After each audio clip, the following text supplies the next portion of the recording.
From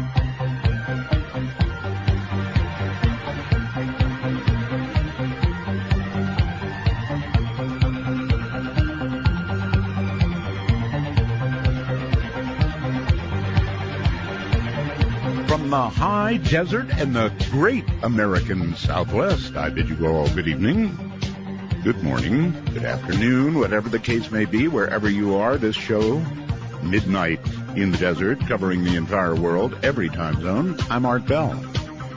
It is my pleasure to be here this evening. We have a witch on tonight, a real witch. You know, you need to take a look at her, too. She's either a witch or a judge. Actually, she's only one at the moment. All right, so we only have two rules on our program, and they are no bad language. We have no need of those bad words. Children listen, or youngsters anyway. Besides, if you call up and use a bad word, I will have tonight's guest cast a spell upon you, and you'll not be able to reproduce nor even practice. And then only one call per show, that's the other thing. So, news today. Well, the first news is I had a bad car day. You ever have a bad car day? We had two cars up at the dealership for separate problems. When does that happen? Today. All right, so that's just my bad day. In Las Vegas, a bad day for a 777. I saw it in flames. It was an aborted takeoff. According to the FAA, the left engine was thoroughly on fire. More trouble for the 777. Who knows exactly what it is? Not, of course, the body of the craft. Probably the engine caught on fire for some reason. But I'll tell you, those are some lucky people, because about 5 more seconds or 10 more seconds, they would have been in the air, and it would not have been an aborted takeoff. It would have been an aborted flight, to put it mildly. The Obama administration would like to help its allies across the Atlantic with the escalating migrant crisis, but we are unlikely to open our doors to all those poor people that are trying to get across Europe and get to Germany. They're breaking through set-up barriers and that kind of thing to get where they need to go, and I guess they ought to just stop trying to stop them and let them go. The Kentucky County clerk, who was jailed for refusing to issue marriage licenses to gay couples, has been released out of jail, 5 days behind bars. And, as I watched her, I thought, she's not going to change. So, back behind bars, we'll see. Again, in Kazakhstan, a mysterious black smoky ring. This thing is really weird. I don't know if you've seen it. Hovering in the sky, a giant ring, and then it slowly dissipates. What could possibly put a black ring in the sky, a perfect black ring, and then just slowly dissipate like it was smoke? Not a UFO. Well, in a way a UFO, I guess. Certainly unidentified, definitely for at least a period of time an object. And then this. This is just so gross. I got this email. Hi, Art. I'm sending you this email to show you something you might want to show your audience. I debated about it. Apparently, a hunter killed a wild pig with some kind of strange mutation. Why the guy opened the pig for cleaning, when he did, rather, he discovered that it had bright blue fat. And he sent very overly detailed photographs. And they're on my site now at artbell.com. Can you imagine sitting down in the morning to breakfast, maybe green eggs and blue bacon? Ugh. What would possibly turn a pig bright blue? And it is bright blue, I'm telling you. You've got to see it to believe it, and even then. All right, so I promised a witch tonight, and so I shall deliver. Debbie Anderson is a witch, working in the Blue Star tradition of witchcraft. I don't know what that is, but we're going to find out. She has attained the 3rd degree. I do know a little of what that is, and you should be wary. And is High Priestess of Keepers of the Reed Coven. Another reason you should be cautious. Debbie was born and raised on Maui, Hawaii. Moved to Washington, D.C. as a teenager. In the 60s, along with so many others who were searching for life's meaning, she was drawn to witchcraft. In 1991, Debbie met Frank Buck, the founder and creative genius behind Magic Crafts Jewelers, the company that supplied hand-woven pentacles and other metaphysical jewelry to the huge neo-pagan community. 'Twas Fred who introduced Debbie to Blue Star witchcraft, neo-paganism in the United States, in many forms and shapes that witchcraft took. Fred also introduced her to me, Art Bell, and apparently earlier in life they would fall asleep at night while listening to this program, or me. The pagan festival circuit attracted practitioners of all persuasions, and Debbie learned a great deal about the magical practices of these disparate groups and incorporated many different magical applications into her own practice. In the 24 years since Debbie has embraced the more formal craft structure, I love that word, the craft. I don't know why. I guess it was the movie. I guess it's just short for what is so interesting. Pursuing not only the ritual part of the Wiccan path, but also the practical applied aspects of magic working and spell casting. Debbie is a former officer of the Covenant of the Goddess, an officer and member of the Liwa Gazoo. That'd be a lodge of co-Freemasonry. I saw everybody just wake up. La Dwa Human. And a criminal defense attorney practicing in Washington, D.C. So, I'm sorry, I didn't mean to laugh at that last part. It seems, I don't know, so I'll wait until after the break to come up with a word for a witch who is an attorney, and a criminal defense attorney at that. On the other hand, if I was a criminal, I might look at her, and she does kind of look like a witch. I might say, yeah, baby.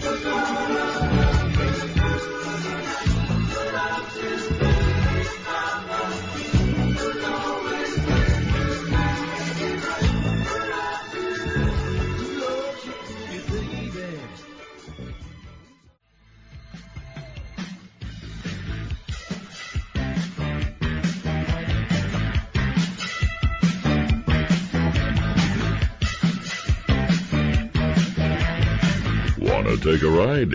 Your conductor, Art Bell, will punch your ticket when you call 1-952-CALL-ART. That's 1-952-225-5278. Punch your ticket, all right. Welcome back, everybody. All right, going all the way now to the current center of drama in the world, Washington, D.C., and Debbie Anderson, witch. Hello, Debbie. Hello, Art. It is such a pleasure, and it is so good to have you back. Well, thank you for giving us the gift of you again. I had no idea you had listened years and years ago. Yes. Wow. Yes, my husband and I have been listening to you since we started dating, and it was 24 years ago. People are always doing this, reminding me. Okay. Debbie, so much to ask you. I'm going to start with a question, actually, I think, that comes by computer. Please ask Debbie the difference between a Wiccan and a witch. Supposedly, there is a difference, denied by some and acknowledged by others. Will be interesting to hear. Wiccans are into earth magic, and witches are spellcasters. I'm sorry, Wiccans are into earth magic, it says, and witches are spellcasters and plus earth magic. Is that right or wrong? That is one of the questions I was desperately hoping would not come up, but I will try to tackle it. So see, I found it first. You did well. You've hit a question that has a lot of depth. I tend to do that. back when I first started practicing in a formal coven structure 24 years ago, we were all witches. And our religion was witchcraft. And then somewhere along the line, and I don't really have a sense of when, because I was busy practicing and not being on the political end of the craft, it started being called Wicca.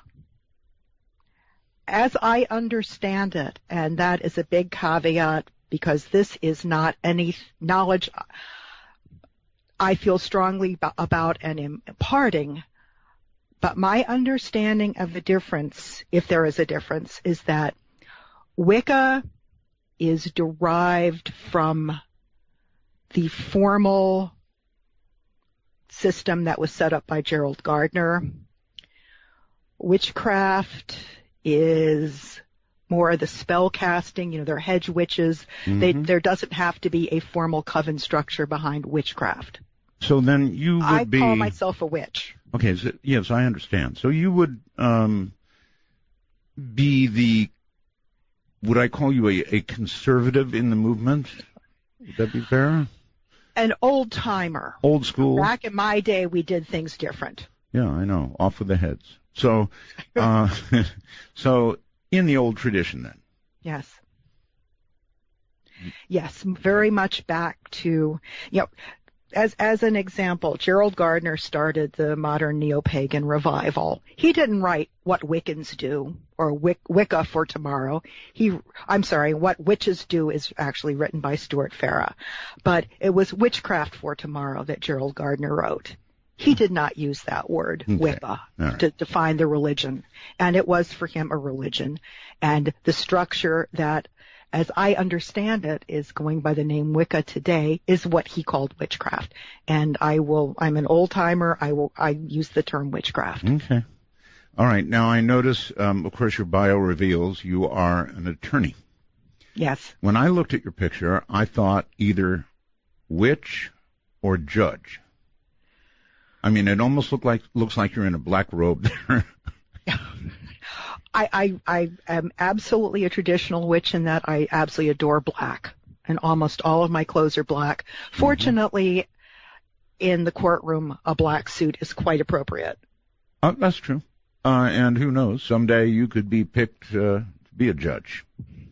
So it could happen. There's not much chance of that, quite honestly. Okay, well, that's where I'm going next, and that is the fact that you reveal that you're an attorney and reveal that you're a witch surprises me.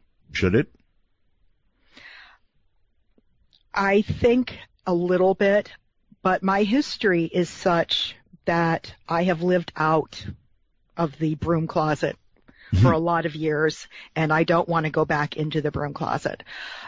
For most of the time that my husband and I have been together, we made a living as out witches with his jewelry business. Mm-hmm. So do they honestly call it the broom closet? Yes, that's how we refer to it, coming out of the broom closet. That's great. Okay. Oh, God. Yes. When I originally advertised, I sort of said, well, I want a cauldron-stirring, spell-casting, broom-riding witch.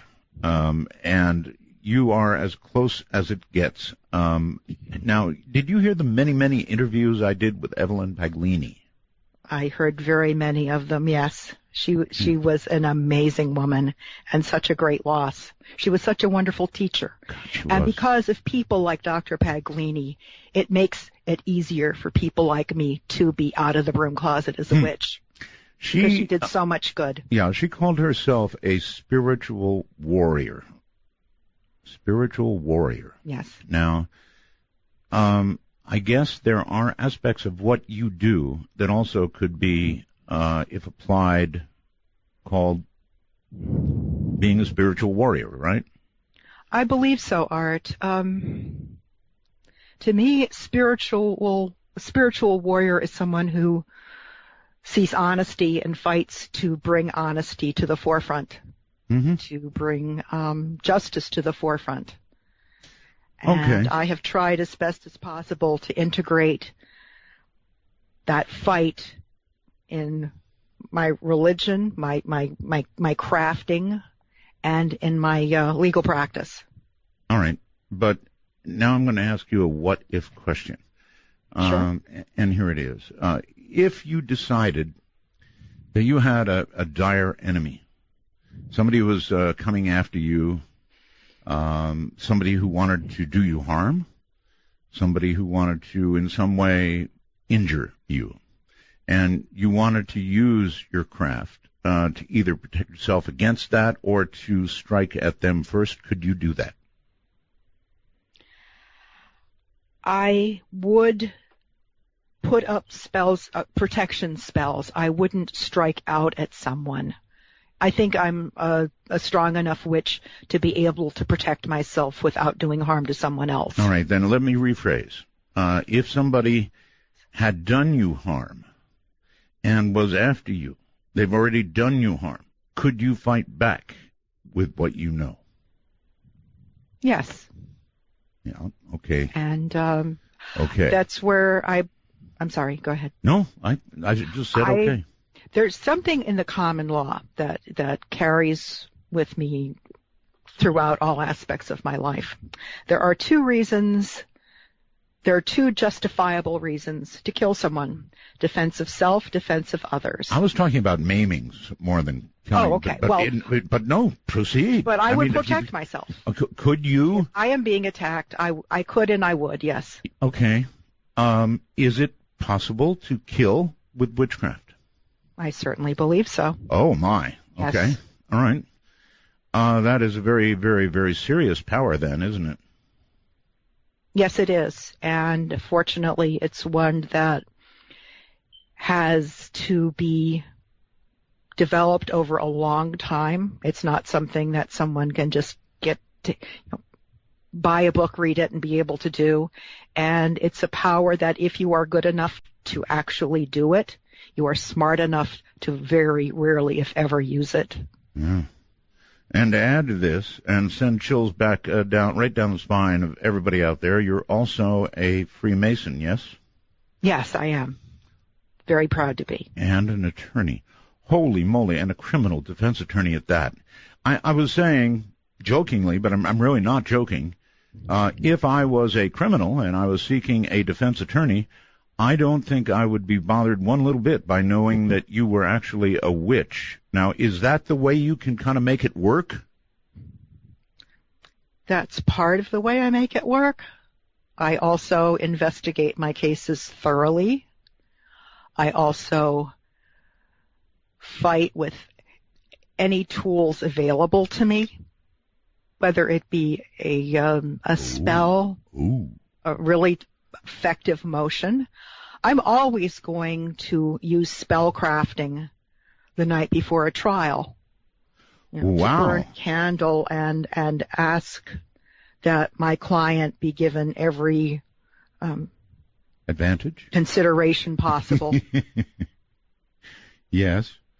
And how many judges who were looking like they were going to rule against you had strokes before they could? Oh, no, none. None. Okay.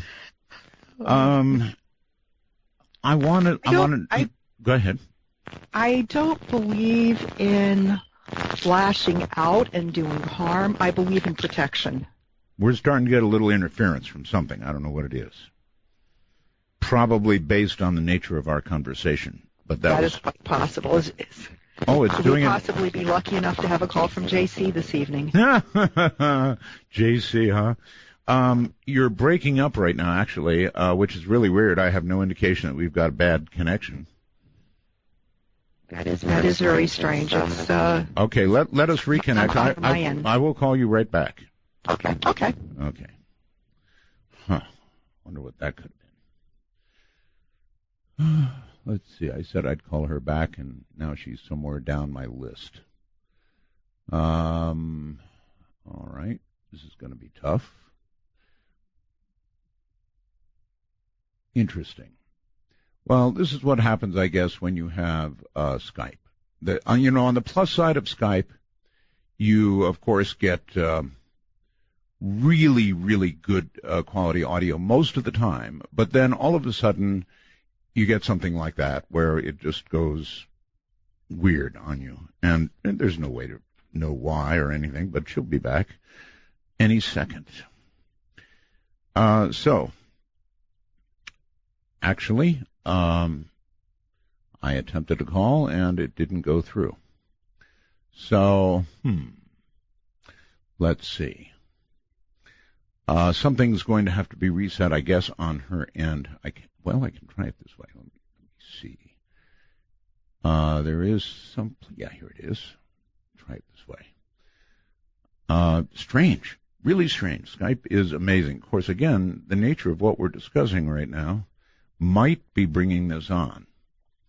And no, still we have no answer. We are calling and not getting. The person whom you're trying to reach is currently unavailable. Really? Please leave a message after the beep. All right. Whoa, that beep hurt. Hi there. You're going to get this a long time from now, Linda. I tried calling you, and you weren't there. So I'm going to try your landline number, and I'm going to do that after we take a break. So if somebody would like to make a call right now, I think I'll take a call and see. See, that's what I get. So is this going to be my night? We'll try to call again. Really weird stuff. Really weird. You all heard that developing, and it just got scratchier and scratchier. Really weird stuff. So we're trying Linda again. I think what she's done probably is that she's gone to a landline. You know, the person whom you're trying to reach is currently unavailable. Yes. Thank you. All right, let me try it this way. I can actually call on the air, I think. So I'm going to do it. No, I'm not. I'm going to take a call from this person. Hello there. Well, hello there, Art Bell. Hi. My name is Sharon. I'm calling from Winnipeg, Canada. Okay. Well, I'm just using you to Sure. take up time between now and the break that's coming up when I can get my guest back. Well, interesting, very interesting guest. And by the way, I just wanted to thank you very much. Now all the phones are ringing. You're not the one who cast a spell and put the noise in there, were you? I hope not. I hope not, too. Because I think I mentioned at the top of the show what would happen. Well, no, that was bad language. Go ahead. Anyway, you called. Yes, and I wanted to ask her a question, but I just want to preface before my question, if I can. I wanted to thank you for having me on as one of the jurists of Truth or Trash. I had a blast. Oh, is this Sharon? Yes. Oh, right, Sharon. Well, I'll have you back. We'll do it again. I really enjoyed your voice and your verdicts, I might add. Well, thank you. I really enjoyed the whole thing. Oh, good. And the other thing too, Art, I wanted to share with you. You know, I'll have to share this with you, to be honest, very quickly. When I realized that you had returned, yes, reemerged, I don't know why, but for some reason, this was an instantaneous smile came to my face. Yes, well, and that's what I do. I don't return. I re-emerge. And I think what it is, and I think I'm reflecting the sentiment of many, I think what I missed was the conversation, not so much a well-scripted, polished format, which I'm sure you have, but I just miss this type of conversation that you have with your guests and with the callers. It's almost like it's just me among millions thinking that you're just sitting back and having a conversation, either challenging people or agreeing with people or disagreeing. Well, I think that's how talk radio should be. It should be just a conversation. I mean, what I try to do is ask the questions that I think the people in the audience would be asking. And, exactly. And it seems to work. Yeah, it seems like you've been doing pretty well with what you do. Well, I have noticed something very different about Midnight in the Desert. Yes. And that is that over the period of time we've been on now, 7 weeks? That's like a record, yeah.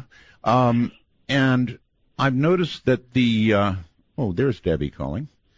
Let me answer that. Debbie, are you there? Yeah, I'm here, yes. Oh, well, that's cool. All right. I've got this nice young lady named Sharon on the phone. I want to finish up with her, and then we'll take a break, and I'll come right back to you. Is that okay? That's certainly fine. I don't know what happened. I'm telling you, it was... I wanted to ask her a question, darn. You did? Yes. I was about to say that my callers are so much more intelligent, but you're proving that right now, Sharon. What did you want to ask? Well, what leapt out at me right away was, Debbie, when you say that you asked for protection the night before the trial or the jury, I'm just wondering, who is it that you're asking protection from? I'm a little bit skeptical here. I get a little bit wary of people who claim to have powers that I'm not aware that I have. Okay, well, let's get an answer to your question. Ask protection from whom? First of all, hi, Sharon, and thank you for Debbie. Calling. Very short time. We're going to a break. Of Bast, and Bast is a very fierce, protective mother cat. She and I have worked together for a long time, and she is my primary source to go to ask to protect my clients. So you go to your cat? Yes. Cool. All right, hold on, everybody. Sharon and Debbie. If it was me, I think I'd have to go to kind of pick between my cats. That's a hard choice, and they wouldn't like me making it. We'll be back.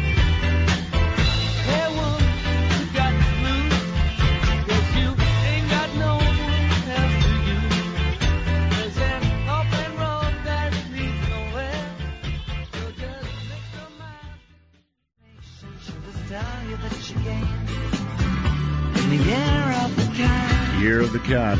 I knew it. Cats can kill. Wanna take a ride? Exclusively on the Dark Matter Digital Network. This is Midnight in the Desert with your host, Art Bell. To call Art, please dial 1-952-225-5278. That's 1-952-CALL-ART. I really do love this song. So many songs I love. Anyway, back now to where we were with my guest, I hope. Linda, are you there? I think you mean Debbie. Yes, and Sharon. Sharon? Are you there, Sharon? Sharon! I'm here. All right, there you are. Okay. All right, so the answer was I believe Debbie would say familiar. Yes, Mr. Butch is my familiar. Mr. Butch. Yes. So she'd go to her cat, Sharon. That's the answer. I would go to the goddess Bast, but my familiar is Butch. But I would like to address something, Sharon, that you mentioned. I think quite rightly so. I would be very suspicious of someone who claims to have powers that you don't. I see the power, if that's even an appropriate word, as something that we all have. Mm-hmm. And the only difference between me and, say, somebody on the street who is not a witch and does not practice what I do is just having spent time developing the ability. That's a good word for it. It's an ability. But it's something that we all have.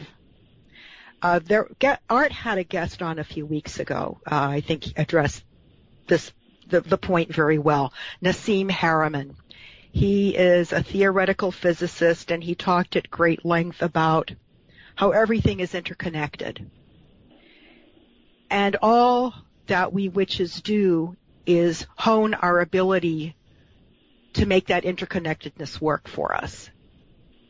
If I take my hand and push at the air, it's not just going to push at the air that's touching my hand. There's going to be a ripple effect down the line. Oh my! And that's what I'm talking about. Just being able to use those kinds of energies. Sharon, I think Art, if I may, and I'll hang up and to listen to the answer because I know you have a lot more questions. But I think what kind of struck me as that's kind of unusual or odd is I have the ability to hurt somebody. I have the ability to even kill somebody, but that's a choice I make. I have the free will to make that choice. one consequence would be very bad and would be bad for the other. So when Art gave you a what-if scenario where you could actually hurt someone with this spell or curse, I'm thinking to myself, well, that's a choice that you make. I don't agree with your choice. You're free to make it, but I don't think it would be of benefit to anybody.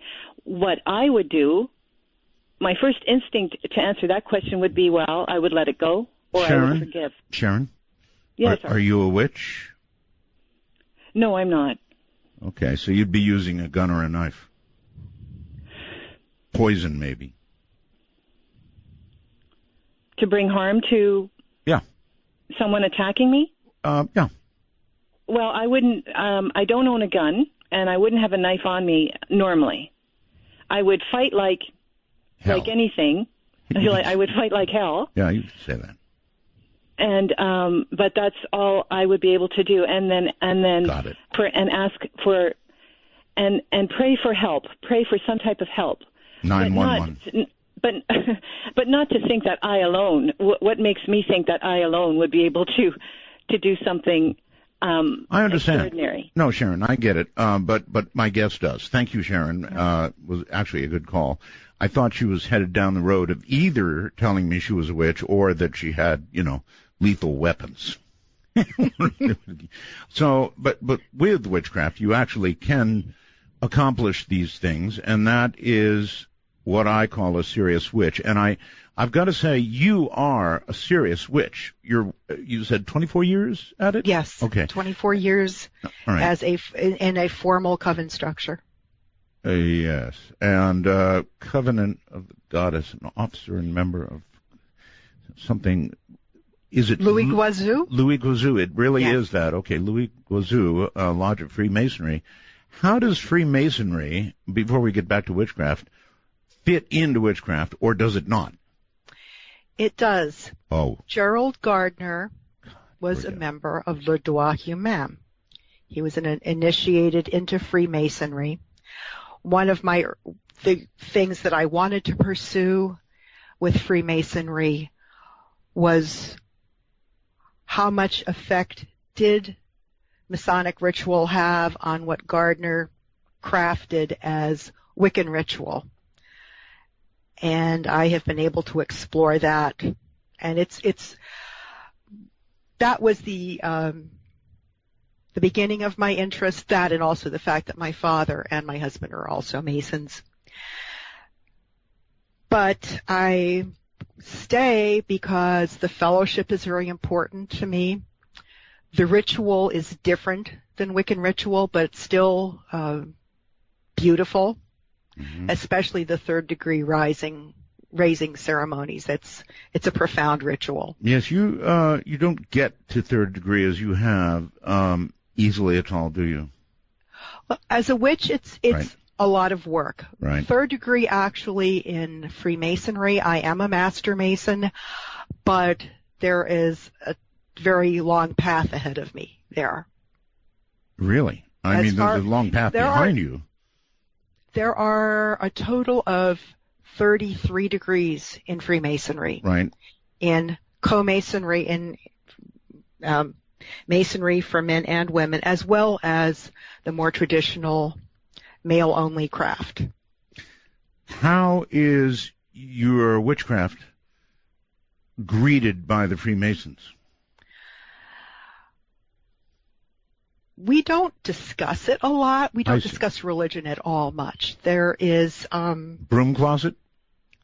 No, it's not the broom closet. No, it's known that we're witches. And as a matter of fact, I sent out an email today once it came up on your website that I was going to be on this evening to all the members of my lodge saying, I'm going to be on Art Bell. I'm so excited. And please, if you happen to be up at midnight, it would be great if you turned in and listened. Okay. But we really, one of the things that makes some of the French Order Masonic groups different is we accept atheists with open arms as well as people who have a religious belief. Mm-hmm. And it doesn't matter what the religious belief is or the lack thereof. We're all brothers and sisters.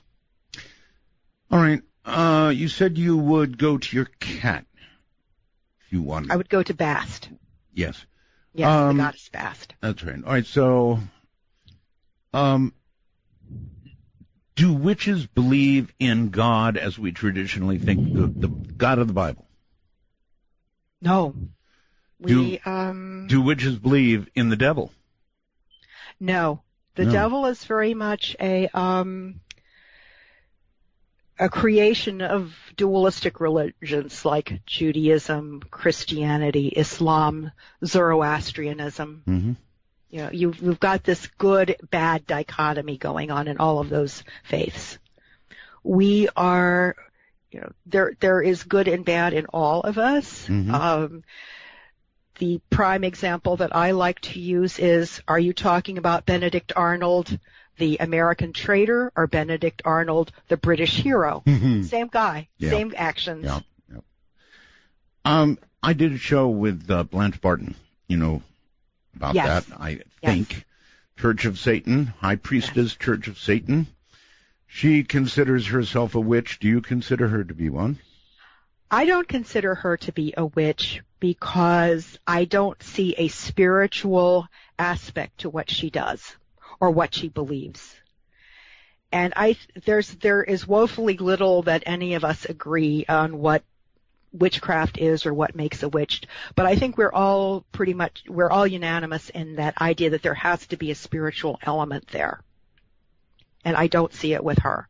I thought she was a fantastic guest. She was, and I guess you heard my reaction, and it was a delayed reaction. It was a very, Yes, I did. very, I rarely have such a reaction to a guest as I did to her, because when I interviewed her, she was articulate, she was smooth as silk, and I sort of sat here in a trance, not quite, but close, as I listened to her, and then I went home and I thought about it, and people said, oh man, that wasn't a scary show at all. That was awful. It just wasn't scary. And then the next day when I thought about it, I thought, you know, actually that was scary, because instead of making it seem scary, no rattling bones, no skeletons, none of that baloney, she did the sweet sell, and I realized once it was all over, I bought it, at least temporarily.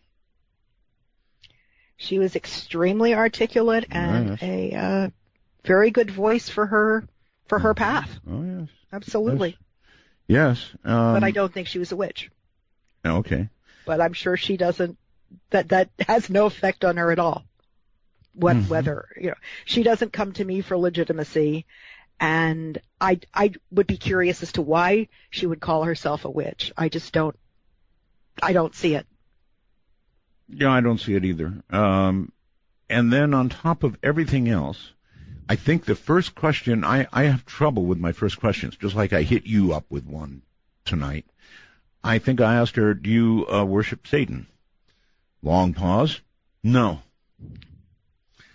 It's like, okay, what are we going to do now? You're the high priestess of the Church of Satan, and you don't worship Satan. Worship Satan. Yeah.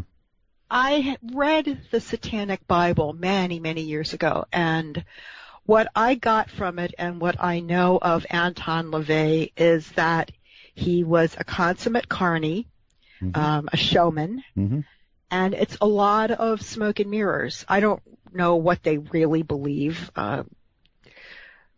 but it's a lot of effect. And good ritual is a good effect, whether it be a satanic ritual, which I've never seen or participated in, or a Wiccan ritual, or a Freemasonic ritual, or a Catholic ritual. These are all very powerful, experiential passion plays, if you will. And it takes an artist to pull it off. Do you remember Father Malachi Martin? Did you listen that long ago? Yeah, absolutely, yes. Yes, I remember him very well. And again, his was a tragic loss, and apparently under some slightly odd circumstances. I would say, yes. in a way, I mean, I cannot compare you and Father Martin, or people go crazy, but you are very high up in what you do, and almost a conservative. Father Martin was a very conservative Catholic, very conservative. People may have forgotten that about him because he talked about a lot of things, but believe me, Father Martin was a conservative, and so are you, sort of an very old school practitioner, either of Catholicism or, in your case, of witchcraft.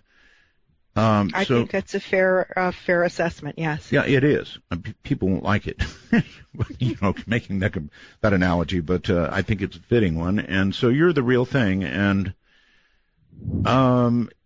it's a little hard for me to know what to ask a witch. It's funny, when Sharon called when we had the trouble, every phone line in this place lit up, people with questions, and so I'm tempted to open the phone lines really early and let people ask questions.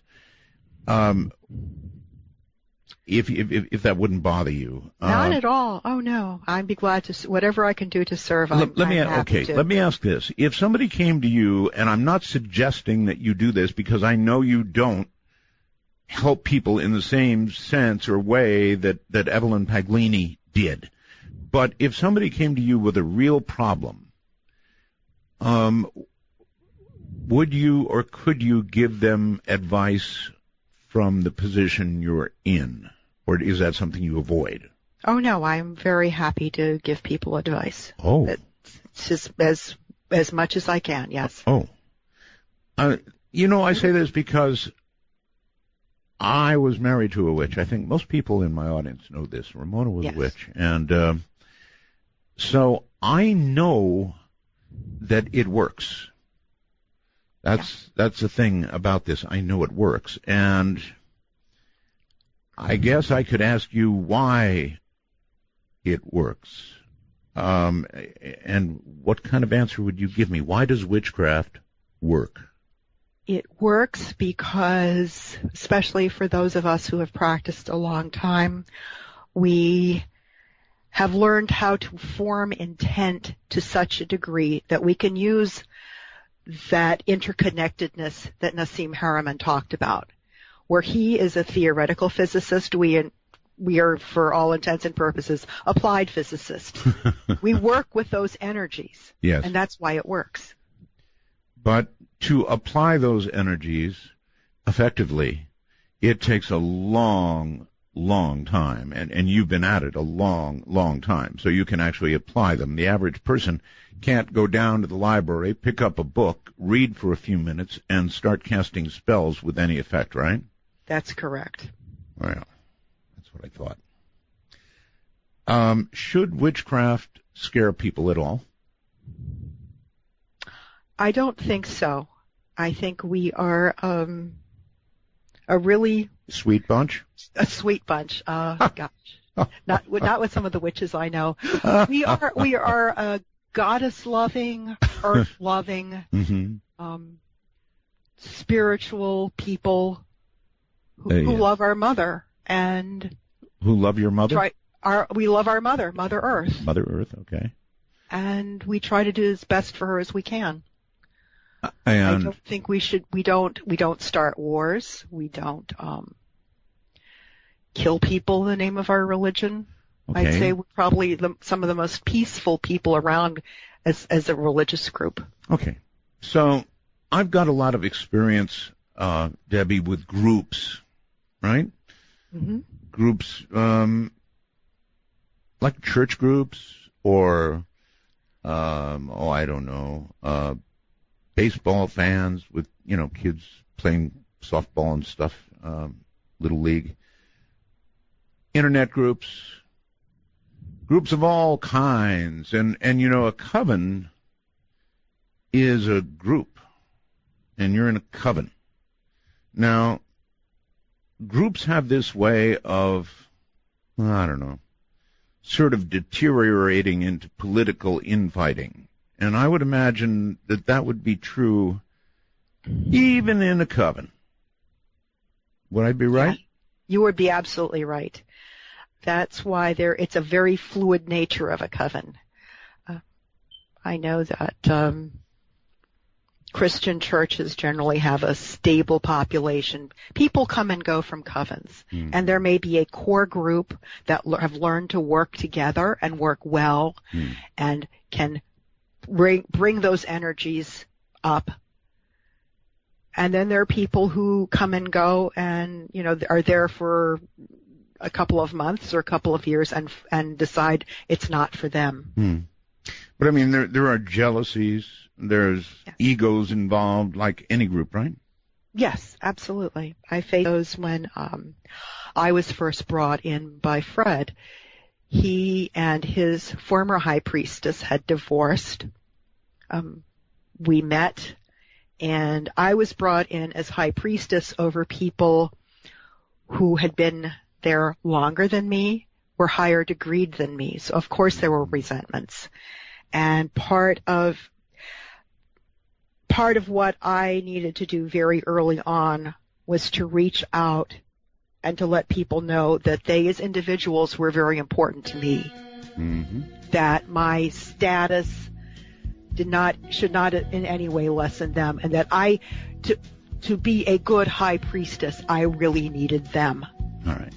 We need to break here, so hold tight.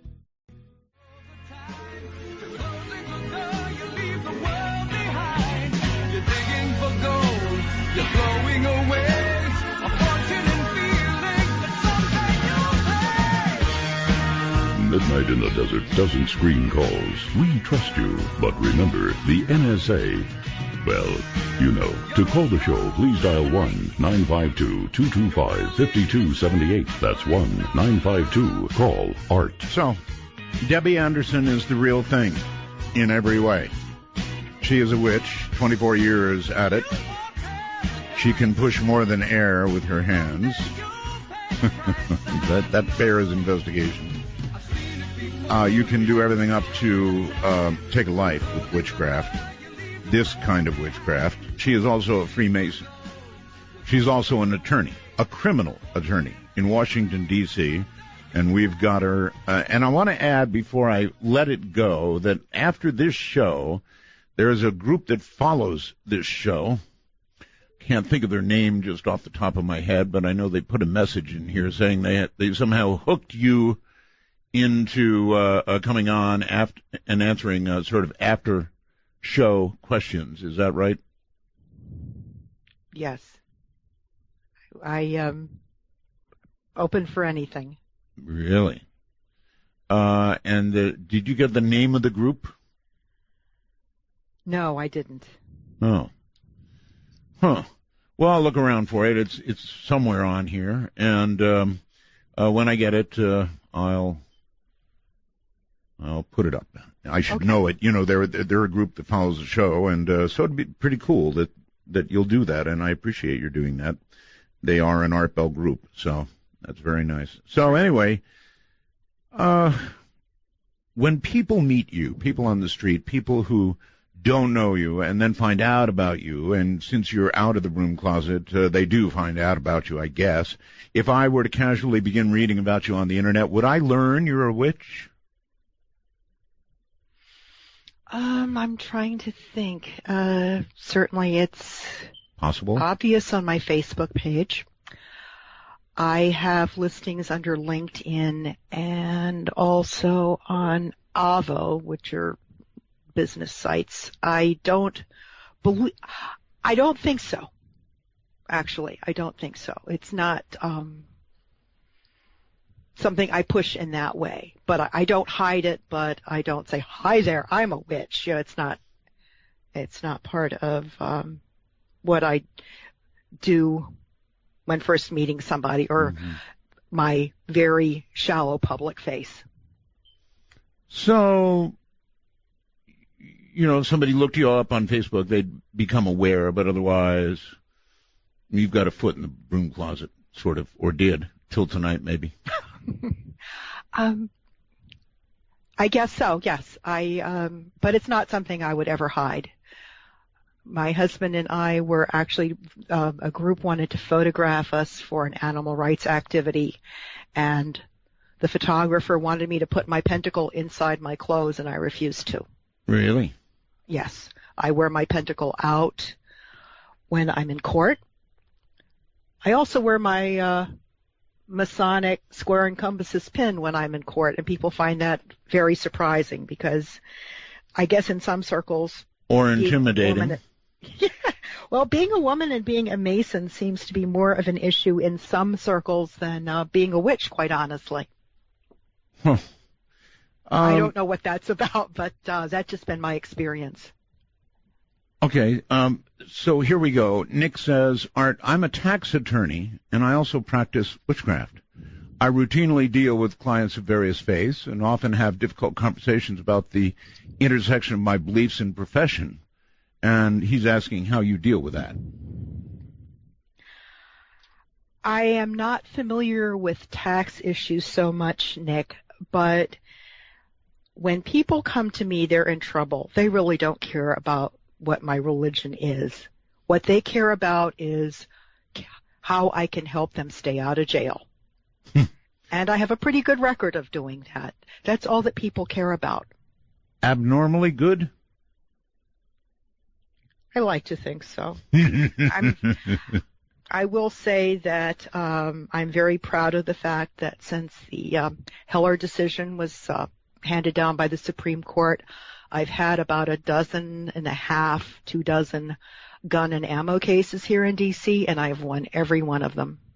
Wow. That also has something to do with the fact that D.C. is crazy in some of the cases that it prosecutes, but yeah, I'm pretty proud of that record.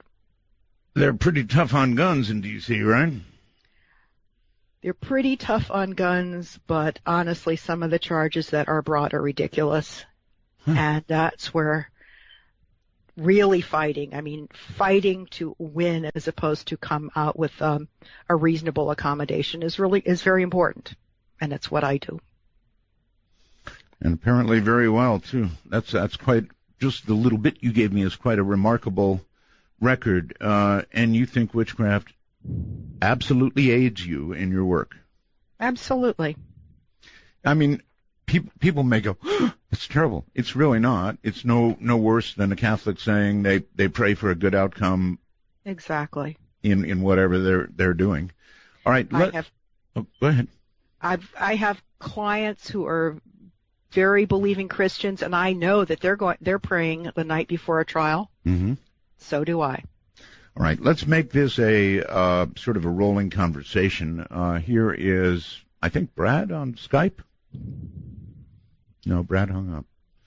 Oh, Brad. I'm going to try again. He's calling back. Brad, are you there this time? Brad. Hola, amigo. Hola. Turn off your device. You got her, Pontiac. Thank you. Miko Roswell's my friend. Thank you. Okay, my wife. She was a dark witch in a former life, and she wants some advice on how to be a light witch in this life. All right, your device is still on, and the spell is close to being cast, so turn it off, please. I mean, you heard what might happen, right? There you go. You got her. Okay, good.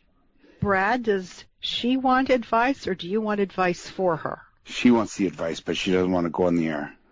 I see. You want to talk to her? Okay. Yes, we do, but the device is still on. I'm telling you, the spell's coming. Turn it off. Or she's never going to get her advice. Okay, we want the advice. I can still hear it. Yeah. This is strict stuff here, buddy. Yes. Please put your wife on, Brad. I really don't bite, honest. She wants to talk. I do. I bite. So turn it off and put your wife on. Hello? Hi. Hi. Hi. Hi, wife of Brad. What's your name? Stephanie. Hi, Stephanie. Please let me know what I can do for you. Well, I am newly into witchcraft in this life, but it's very comfortable for me.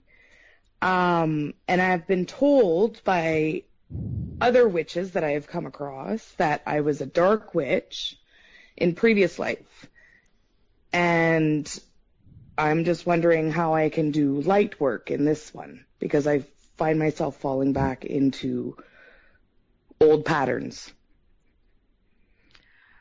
if that makes sense. Certainly, yes, I understand what you're saying. Certainly for it would be a great idea to work light, to serve people. Do you have any interest in working in soup kitchens, in volunteering at an animal shelter?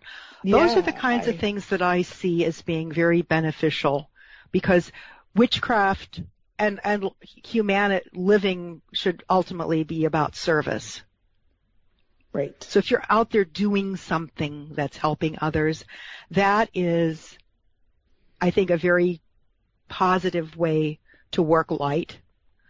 If you want something that is more personal, I would get a candle, a white. I personally like soy wax or coconut wax candles. I don't like candles that are made from slaughterhouse products, because you're taking in an awful lot of suffering and misery along with that candle. So if you get a white candle that's made out of some non-animal product, tie a white ribbon around it. Okay. And if you can get a piece of oak, fortunately we have the internet these days and we can get anything online. Right. Oak is about power and strength. And burn that candle in a private area and just concentrate on all the good qualities that you have. Okay. And concentrate on the fact that you have come back to witchcraft in this lifetime. Okay. And you're seeing its positive, beautiful aspects. Yeah. So those are the two things that I would do. Service to others and peace and healing for yourself. Okay. Excellent. Thank you so much. Right. Thank you for calling. And thank you. Feel free to call again. Now, there inevitably are people like this, people who are telling me, Art, you're being tricked again. Being tricked actually by Satan himself, says Larry. This witchcraft, as you call it, is Satanism. You want to respond to that? No, I'm not a Satanist. I don't believe in Satan. I don't believe in that evil dark side. To be a Satanist, you actually have to be a Christian or a Jew or a Muslim, because those are the religions that believe in Satan. Sorry. I know, that's why I made that the first question for Blanche Barton. Yeah. Because I was going to go right there. You can't believe in one without believing in the other, but she was too smart for me. She hit me with a no right away. Just almost broke my heart. All right, so that sounded like really good advice. Service to others, all good stuff, and it really does work. But when you're faced with, all right, let's look at your work. When you're faced with defending a criminal, an alleged criminal. An alleged criminal, yes. Thank you. Now I really know you're an attorney.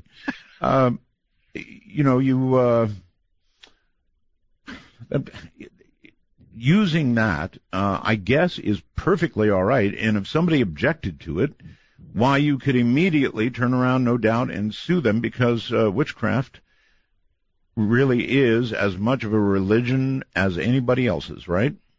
Absolutely. And if they are going to ban me from a courthouse, fortunately in Washington, D.C., this does not happen.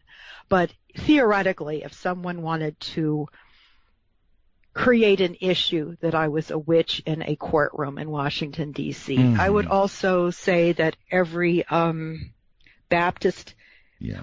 Wouldn't that be the pot calling the kettle black?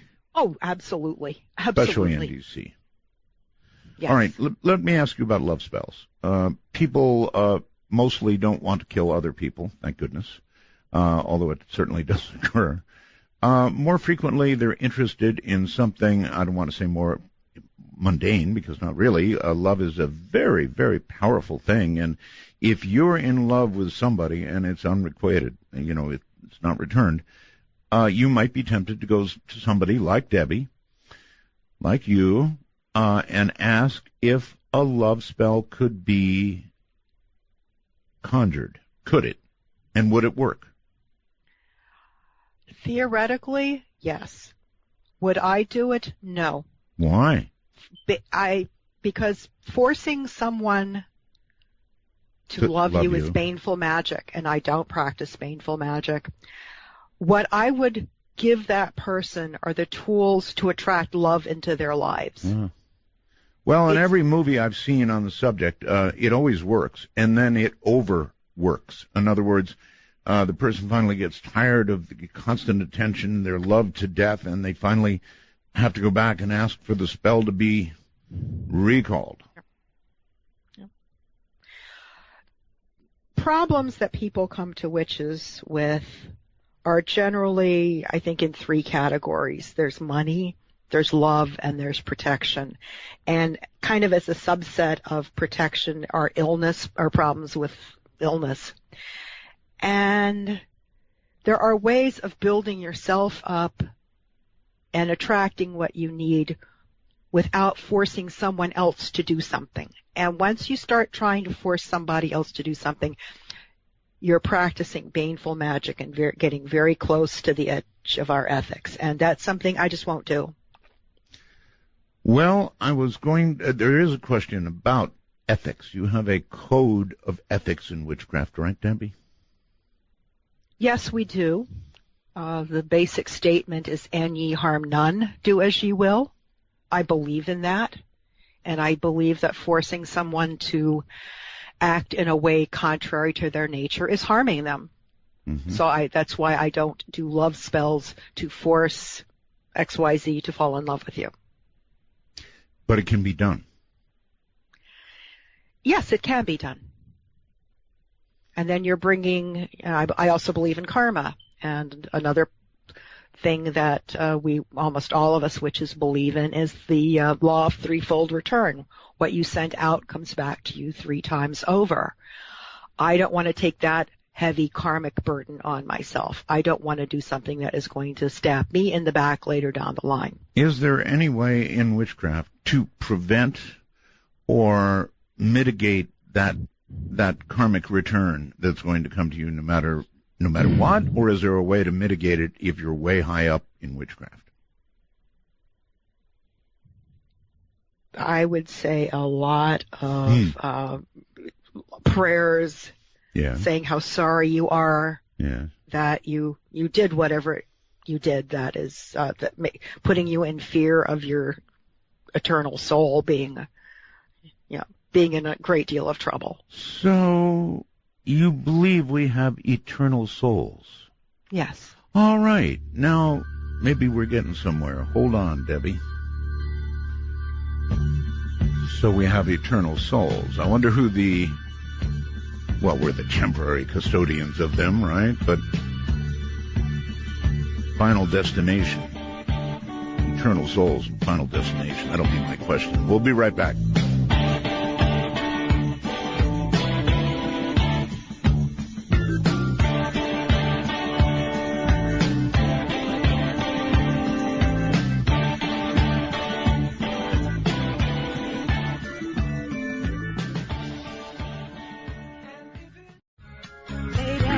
When calling Midnight in the Desert, let the phone ring until answered. These calls are unscreened for your listening pleasure. Call 1-952-CALL-ART. That's 1-952-225-5278. Indeed, unscreened for your listening pleasure. And by the way, I usually don't do this, but I want to do it. I had so many emails, so many calls about this LED technology, and all I can tell you is this.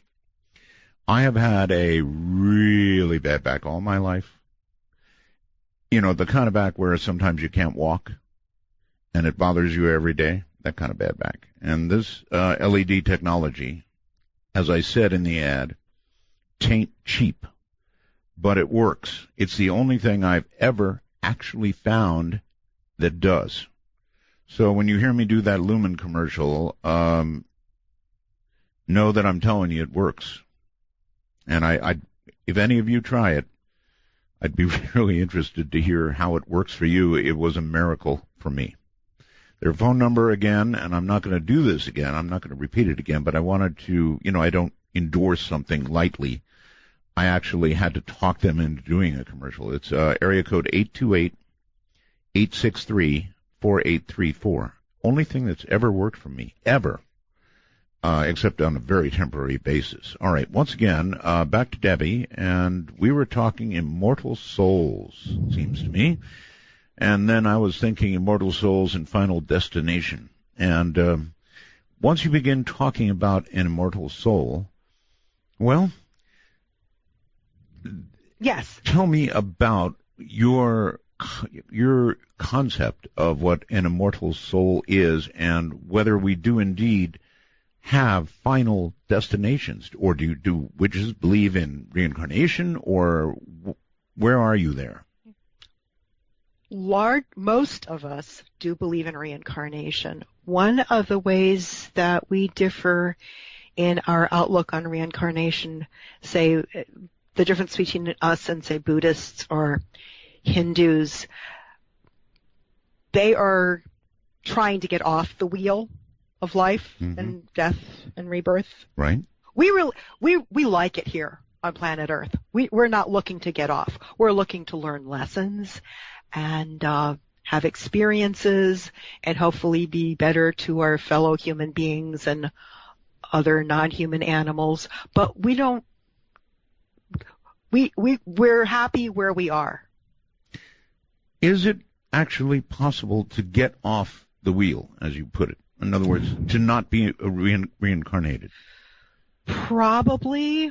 I think so. My understanding is that there are a few Buddhists who have achieved that status, but that's not something that we spend a lot of time with. Probably like sitting in a Chevrolet dealer's waiting room, you know. You can have coffee and you go, thinking back to earlier in the day. Yes. So if you're not reincarnated, then what? Is there a heaven? Is there a hell? You don't think so, right? Or do you? There's some sort of afterlife. I presume I will find it when I get there. If I can explain it this way, and this is not to pick on Catholics because I love Catholics. I find a lot of similarities between Catholicism and witchcraft. You know, we have gods and goddesses, they have saints. But a Catholic will say, or God is unknowable, and then spend 500 or 1,000 pages writing about God. We say the goddess is unknowable. Do you have another question? All right. So we're very much about in the now and not worried so much about what happens afterwards. And you're both very much into ritual. Yes. Oh, yes. Ritual just transports you to another place. I love good ritual. Absolutely love it. Probably don't have the good stained windows, though, huh? We don't have good stained windows, but we have great trees. Great trees. All right. Let's make this a rolling conversation. Barbara on Skype. You're on the air with Debbie. Hi. Hi, Barbara. Can you hear me? Yes, we hear you. To ask you that. Okay. This is a very interesting show, and I have a lot of interest in the whole witch thing, partly because I've been very interested in it since I was a child. I kind of always thought I was a witch, and I don't know if that's fantasy. But I do have strong ESP. I live by it. I have dreams that come true on occasion. I have a lot of interaction with ghosts, and I don't know if that has anything to do with witches or not, but I listen to their advice. I'm never sure if that's what I'm doing. You listen to the advice of ghosts? Yes. I have had... Well, let's ask Debbie. Debbie is... Well, my question is, let me get to this real quick, and then you can ask that. All right, sure. Is there anything, and I'm a Christian, and so I'm very uncomfortable with all of this, but I've been told it's your natural abilities. Is there such thing as a natural witch? Okay. Thank you. You're welcome. Natural witch. Yeah. There are certainly people who have a greater ability than others. I think we're probably all natural witches if we decide that we want to enhance certain abilities. Okay. But if you want to hone that ability, if you really want to get good in witchcraft, it requires many years, if not decades, right? I'd say many years, absolutely. Many years, sure, okay. It's like, a neurosurgeon doesn't read a book and then go operate on a brain. Okay, it takes many years of study of the body, many years of working under an accomplished neurosurgeon in order to be able to do that yourself. Right. So my question was going to be, is one destination for the immortal soul possibly becoming a ghost in your view? As I understand ghosts, they are the soul after a person has passed over. I'm not sure why they would want to stay in that state, but it's not for me to judge. Is it possible for that to be their end goal? Yes. Well, one would presume that nobody really wants to be a ghost. I mean, if you believe in all this, then you want to go to heaven or you want to be reincarnated. You definitely don't want to go down. And so a ghost is kind of I just wondered if witches embrace, or witchcraft embraces the possibility of ghostliness, even if only temporarily. Can a spirit certainly, yes. So a spirit can be trapped. A spirit can be trapped. I'm sorry? A spirit can be trapped. Yes. A spirit can feel that he or she has unfinished business and for some reason wants to finish it now as opposed to coming back with the people that they have unfinished business with. All right. I believe in group reincarnation, not individual. We come back together.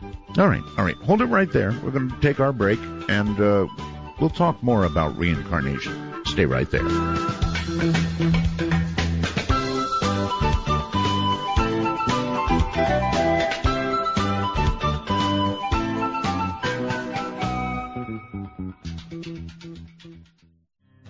Will you partake of that last offered cup, or disappear into the potter's ground when the man comes around? Midnight in the Desert spans the world. To call us from outside the U.S. and Canada only, use Skype with a headset mic if on a computer, and call MITD 55. That's MITD 55. All right. When you call on Skype, whether it's domestically in North America or worldwide, it doesn't matter. Once you hear audio, in other words, I pick up on this end. Once you hear audio, the first thing for you to do is turn your device down before I get to you. When you hear that audio, same goes for the phone. You're gonna get on. You're gonna make it. So just hang in there. Debbie is my guest, Debbie Anderson, and she is the real McCoy. She is a real witch and rather high up in witchery. Is that right? Wait, it I'm can't rather be right. Old in witchery. Okay, we'll give myself that. Yeah, okay. Yeah. Reincarnation has always been a really favorite. I sort of half believe in reincarnation, to be honest with you.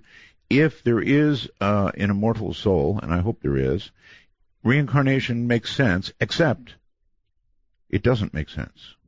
In other words, as you look at the increasing population, the Earth from when Adam took the bite, or whatever you consider the beginning to be, until now, when we've got, 6.5 billion, 7 billion people, all kinds of, lots of people, it doesn't seem to leave room for reincarnation unless there's a pool of new souls constantly sort of falling like apples from a tree. I'll tell you what I believe, and okay. We witches don't agree on a whole lot. There are a lot of different traditions, so different traditions believe different things. Okay. What I believe is that there are new souls being created, but not every soul has to be reincarnated on this planet at all times. Oh. So I believe that there are other planets that are inhabited, and there are souls out there waiting for their next incarnation, deciding what lessons they want to learn. Actually, we don't all have to be here at one time. That actually makes sense. It makes sense that out there, among all those little dots of light you see, those are all suns, planets going around them. So there probably is life out there. And is there something in control of it all, like God or like a maker? Well, maybe, huh? Something. And so something, God, geometry. I know that the G in Freemasonry, that wonderful symbol that we in that craft have, can stand for all sorts of things. And I believe in some unifying force. Okay, Debbie, then it does make sense. In the larger picture, if you believe life is out there, as you just suggested, you don't always get reincarnated on Earth. Makes sense. So it rips that part of my objection away to reincarnation. Let's see, what else is there? Oh, yes.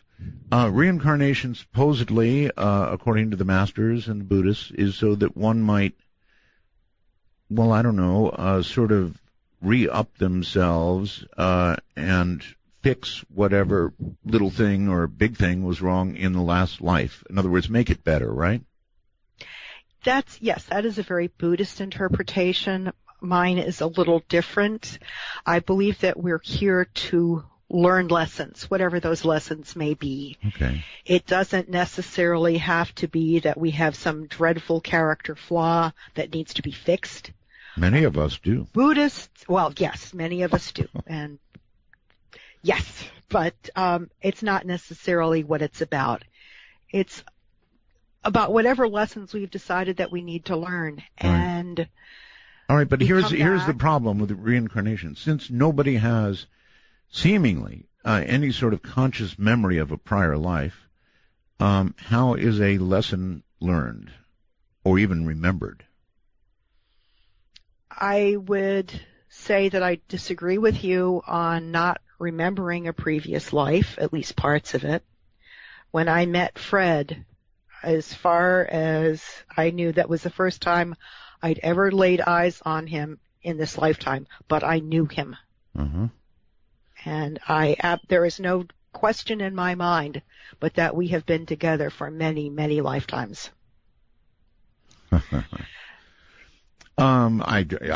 shouldn't laugh at that. I just recently saw a movie, and I can't remember. It's killing me. I can't remember. It was about eyes and reincarnation.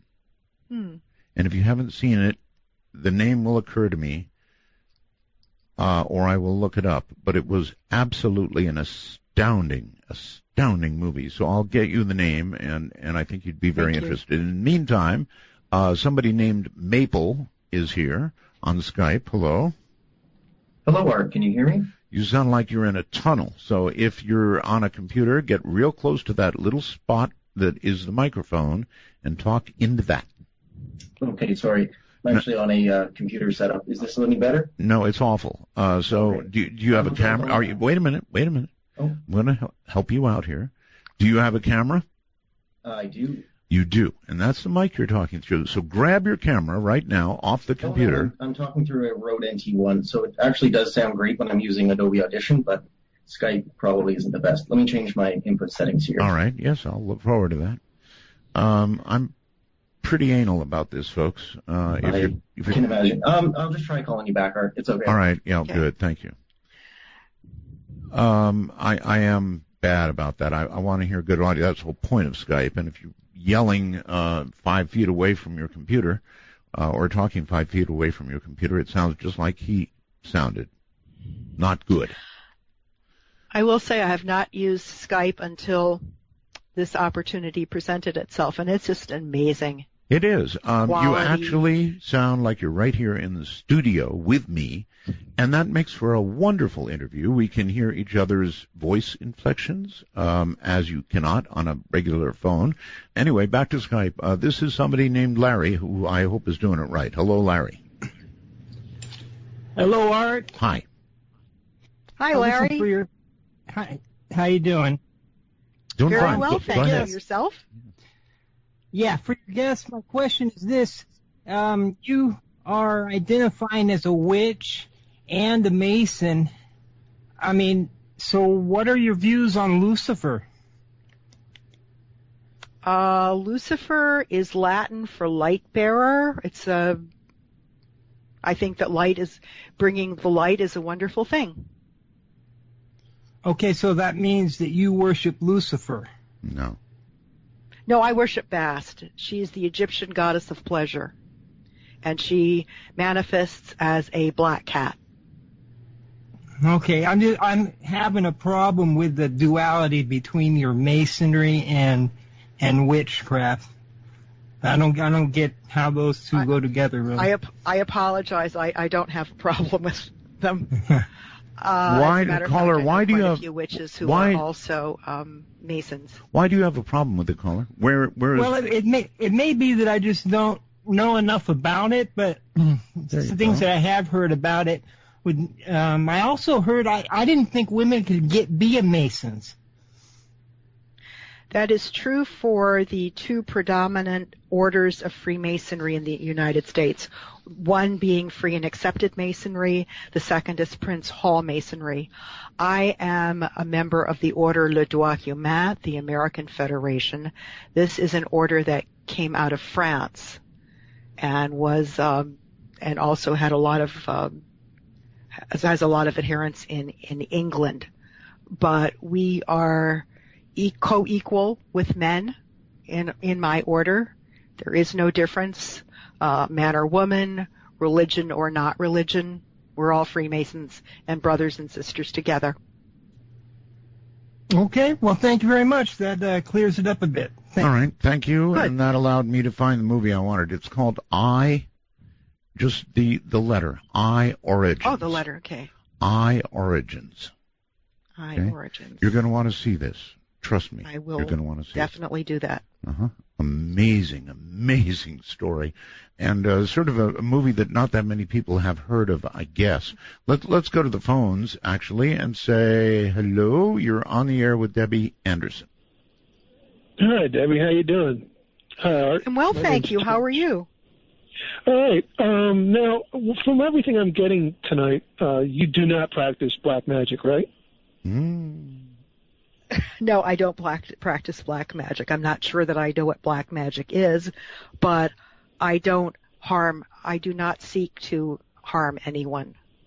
Okay, and then you do have ethics then, right? And you're an attorney, and you're a criminal attorney, so if you were defending someone who you know was guilty of deliberately taking someone's life, first degree, murder, would you defend that person? Gee, and I thought I had hard questions. Number one, a person can be charged with first degree murder. They are not a first degree murderer until a judge or jury has made that determination. Right. I look at the law in the following way. It does not matter what the person may or may not have done. It matters what the government can prove, and that is the basis of our law. It's what can be proven beyond a reasonable doubt in a court of law. True, but so I have no problem. If you knew the person had taken a life.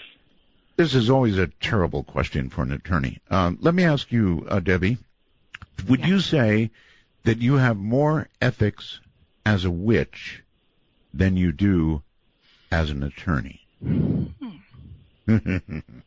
Wow. I think they're different ethics. I think that both are very pure in what they are. My ethics as an attorney are to especially one of the reasons that I chose to practice in the District of Columbia is the word zealously. Our ethics are to defend our clients zealously. And I find that personally very important. Here comes that noise what again. I do, and it Debbie, we're getting that. Debbie, Sir. We're getting that noise again. Can you jiggle your mic cord a little bit? My mic cord, surely. Just jiggle it. Let's try that. Is this any better? No, it's getting worse and worse. So let's disconnect, and you call me back again immediately, okay? I will do that, okay. All right, thank you. I have no idea what that is, but I have suspicions. I have my suspicions. Now, if it is possible, and here she is. Okay, Debbie, let's see if it's better. No. It's right back to being bad again. Oh, dear, oh, dear.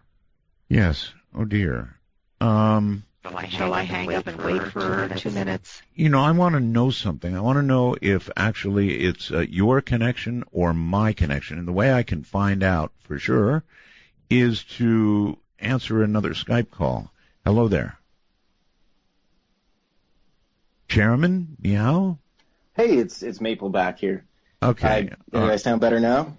You do. You sound fine. Great. Yeah. So I'm glad to have you back. I'm glad you called back. And our Skype connection is fine. And Debbie, let's test ours. How am I sounding now, Art? Not good.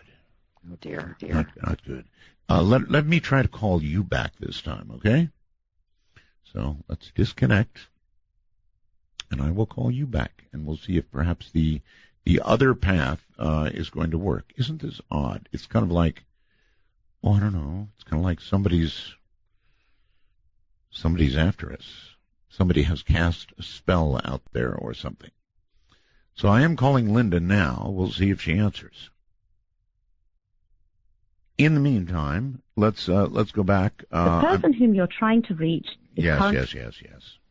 Yeah, she's got something going on her end, obviously. So, caller, you're back on the air again. Hey, thank you, Art. Sure. I was just going to ask Debbie if I remember seeing a news article a couple of years ago about Halloween being canceled in a school in Washington State because it was offensive to witches, and I wanted to get her take on that. Halloween being canceled? Yeah, Halloween, the school's Halloween party anyway. Because it was offensive to witches? That's exactly. So I wanted to get the take on from a real witch here. Okay. See what she thinks. Are you back, Debbie? I just realized why I was calling her Linda earlier. Because somebody named Linda was calling as I was trying to get hold of Debbie. So, there you have it. I'm going to continue to try to get her back. In the meantime, sir, there's not a whole lot I can do. That's not a problem, Art. Yes. Let's see. Yeah, not a whole lot I can do. Offensive to witches, really? Yeah. Yeah, it was how do you spell it? It was like Puyallup, Washington. Puyallup, Washington. Yeah. I'm familiar with it. All right, well, hopefully if she's listening, we will get this connection back one way or the other, and she's writing down these questions, and we'll respond to them. Thank you. Awesome. Thank you, Art. Right, take care.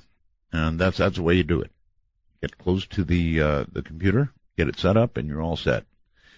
Now, I'm seeing it suggested to me that she unplug the USB headset that she's got plugged in and plug it back in again. Maybe it is a USB-connected problem. Weird. On the phone, you're on the air. Hello. Yeah, I was just curious if she had ever dealt with the demonic, any possession in her travels. Well, you know what? She said, I hate to answer for her, but she doesn't believe in the devil. Yeah. So I kind of doubt that she would have. I mean, there would be bad things, I suppose, that you would have to deal with, but she actually doesn't believe in the devil, so I doubt she had to deal with demonic presence. Okay. Or if she did, she'd be reforming her opinions, right? Yeah, I hear you. Have you? Me? No. I've had a few women that I was very suspicious about in my life. Amen, brother. Right. Yeah. Thank you for the call, sir. Take care, Art. Take care. Yeah, a few women in my life. They were not at first, of course, but eventually they seemed somewhat demonic. Hello there. Hi, Art. How are you? Thanks for having me on. I'm doing okay. All right. Well, I had two questions for your guest, but before that, and I know she's not on right now. No, she's not. So, but go ahead and ask them because she'll make notes. Okay, and before I do that, let me just say, you know, your new show coming on to the internet is paving the way for a new way of doing radio. It is, and you know what, Debbie may be. Yes, I'm here. Heather suggested that I unplug my microphone and plug it back in. And it worked. Excellent. So, caller, you are so in luck. She's right here. Go. Awesome. All right, and I do have two quick questions, but can I just finish my thought real quick to what I was going to say to you, Art? Yes. It's really important. Yes. In fact, to the entire listening community. Okay. Yes. I know you're going through some growing pains a little bit with the technical aspects. You probably have high-speed connection and can get all the bandwidth you need, but then the people calling in or the guests might not have the same bandwidth, so you get bad connection. But when I worked at Headquarters Special Operations Command as the data manager of the Special Operations Joint Interagency Collaboration Center, MITD organization was working for Google to metatag the entire Internet, which they are now controlling. I would love for you and your allies to get together and create a new Internet for the people because the government is now, actually the United States corporation, because they're not a government, they're just posing as a government. Okay, so our time is very nearly up. We're at a break. Okay, so my two quick questions. First of all, you asked your guest about how witchcraft works. Yes. I read a book called Hypnosis a long time ago that separates the conscious from the subconscious. Uh-huh. And we're not actually physical beings. We're actually ghosts to other dimensions. So the question is what? Does she believe that really everything, including religion and witchcraft, is self-hypnosis? All right. We'll have to accept that, and we'll tackle it when we get back. We're at a break. This is Midnight in the Desert.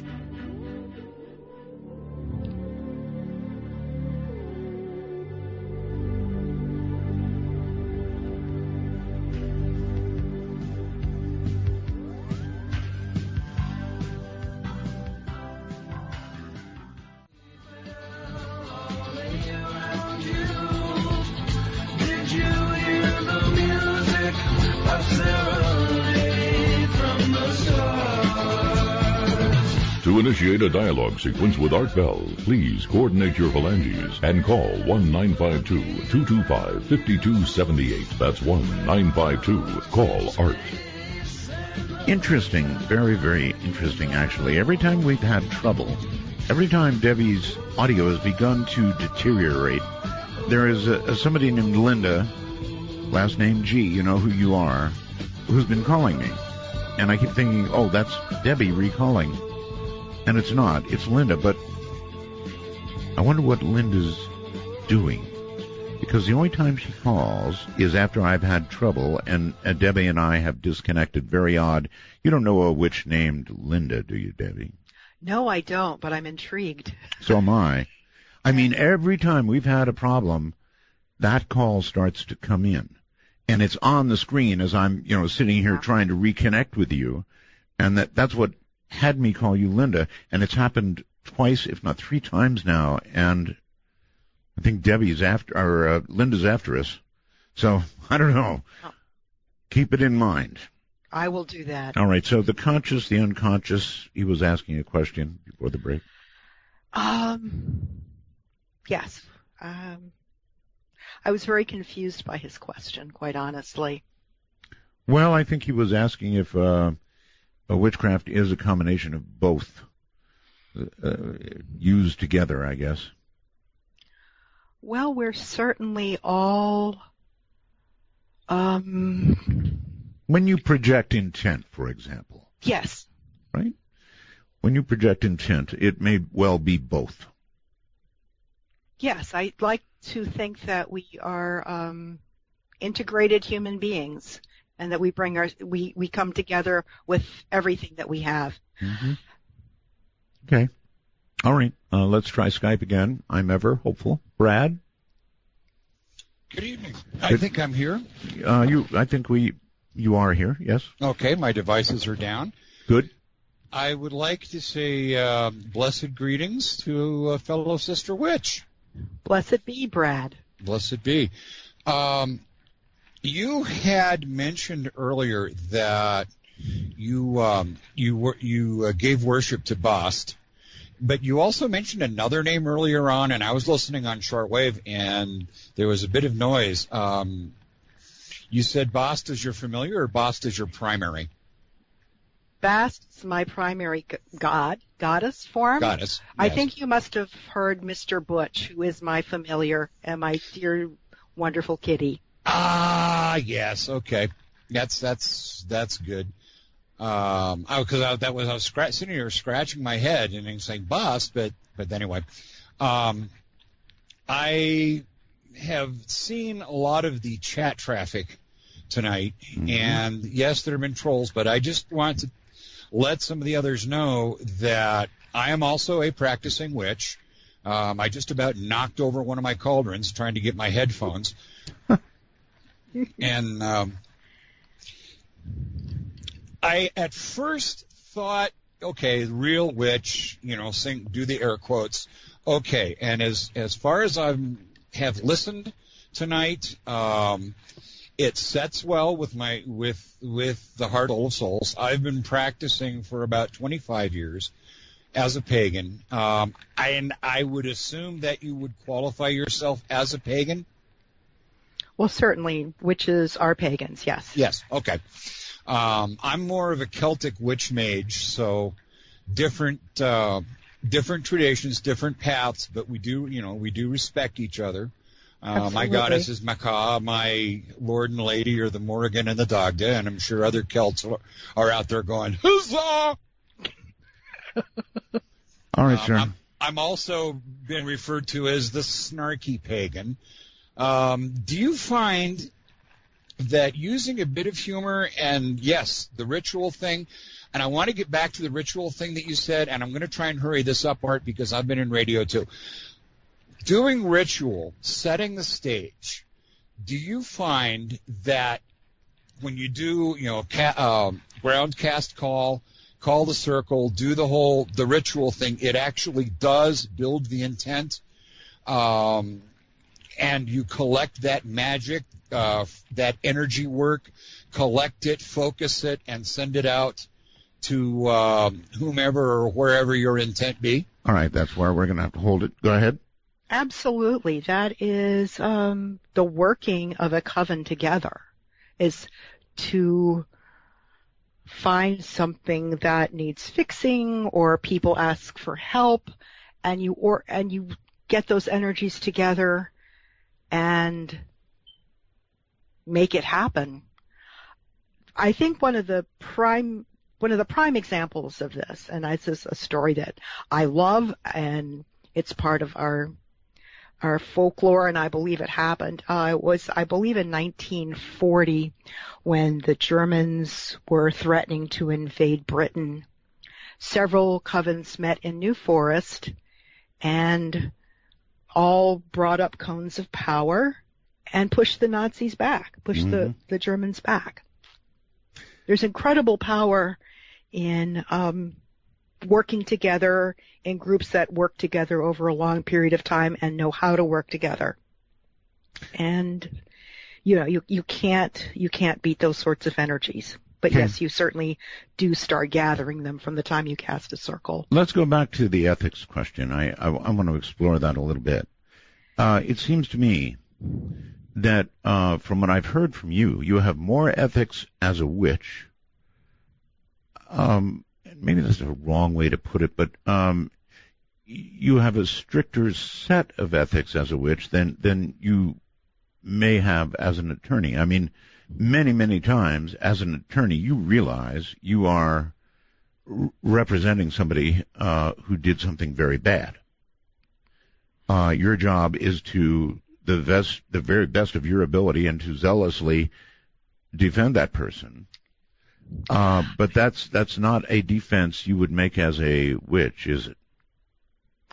I think actually the ethics in lawyering are very strict also, because we are ultimately officers of the court, and we can't really lie. There are limits to what we are allowed to do. Again, I think it's the idea that you don't harm anyone. That goes with both. It does. Wiccan ethics and legal ethics. Yes, but Yes. As an attorney, you might still go ahead and represent somebody that you're pretty well aware is guilty of sin. Mm-hmm.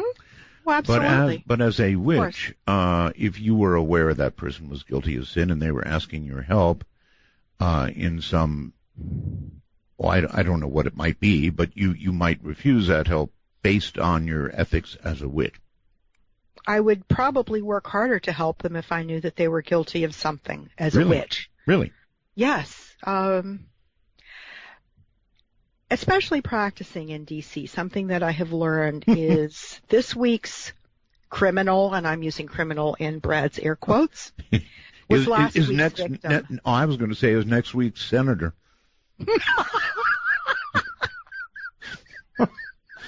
I'm sorry. Or president. Ay. All right. Well, you said humor was all right. Matthew, you're on here. They were guilty of something. Hang on, let me turn my radio on. Yeah, turn it off. Always do that. Hallelujah, praise the Lord. Art Bell, this woman has not been cutting out because of Linda the witch. It is because I prayed against her. Yeah. To keep your listeners from falling into the snare of Satan. So Satan? Now she said she said she does not worship Satan. But let me ask this: do you worship the horned god? Yes, the horned god is a wonderful symbol of regenerative energy and masculine strength, and I love him. You worship the horned god, and who insinuates himself into the Wiccan religion, but it is the devil. You worship the horned god and the triple goddess Hecate. You sell satanic jewelry to call him the working man out of his dollar. Yeah. Oh, dear goddess. Dear goddess. I think I'm probably not quite that bad, Matthew. That's all I can really say. Well, I sort of like you, but I wish you would come to the truth. Come to the Lord. It is not too late. I come to the Lord and the lady. I play both sides of the street. I don't see deity as only masculine or only feminine. So I think I have the best of both worlds, really. How about that, Matthew? What? The best of both worlds, buddy. The best of both worlds. There is only one world, and it is the world of the Lord. This is a wicked and idolatrous teaching. Okay, well. I'm so sorry, Mr. Bell, but please, I will pray for you. Thank you. I would never turn down prayer. I'll pray for you too, Matthew. Take care, buddy. And Debbie, here's where we break. Got to. We'll be right back.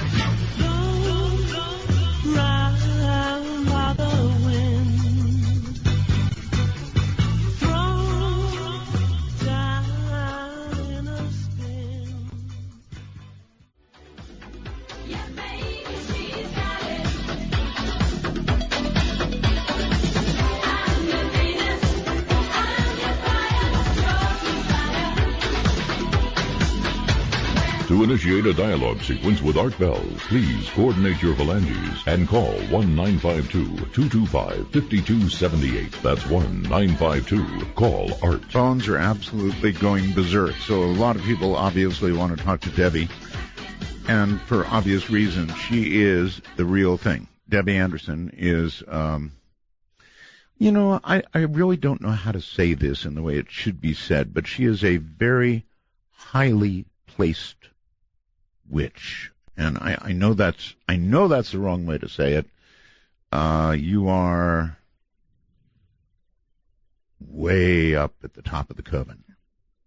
You are conservative. You are old school, and if annoyed, probably dangerous. Quite possibly. I try to keep it under control. All right.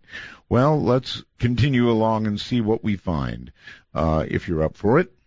I'm absolutely up for it. I would like to say one thing. Yes. About reincarnation especially.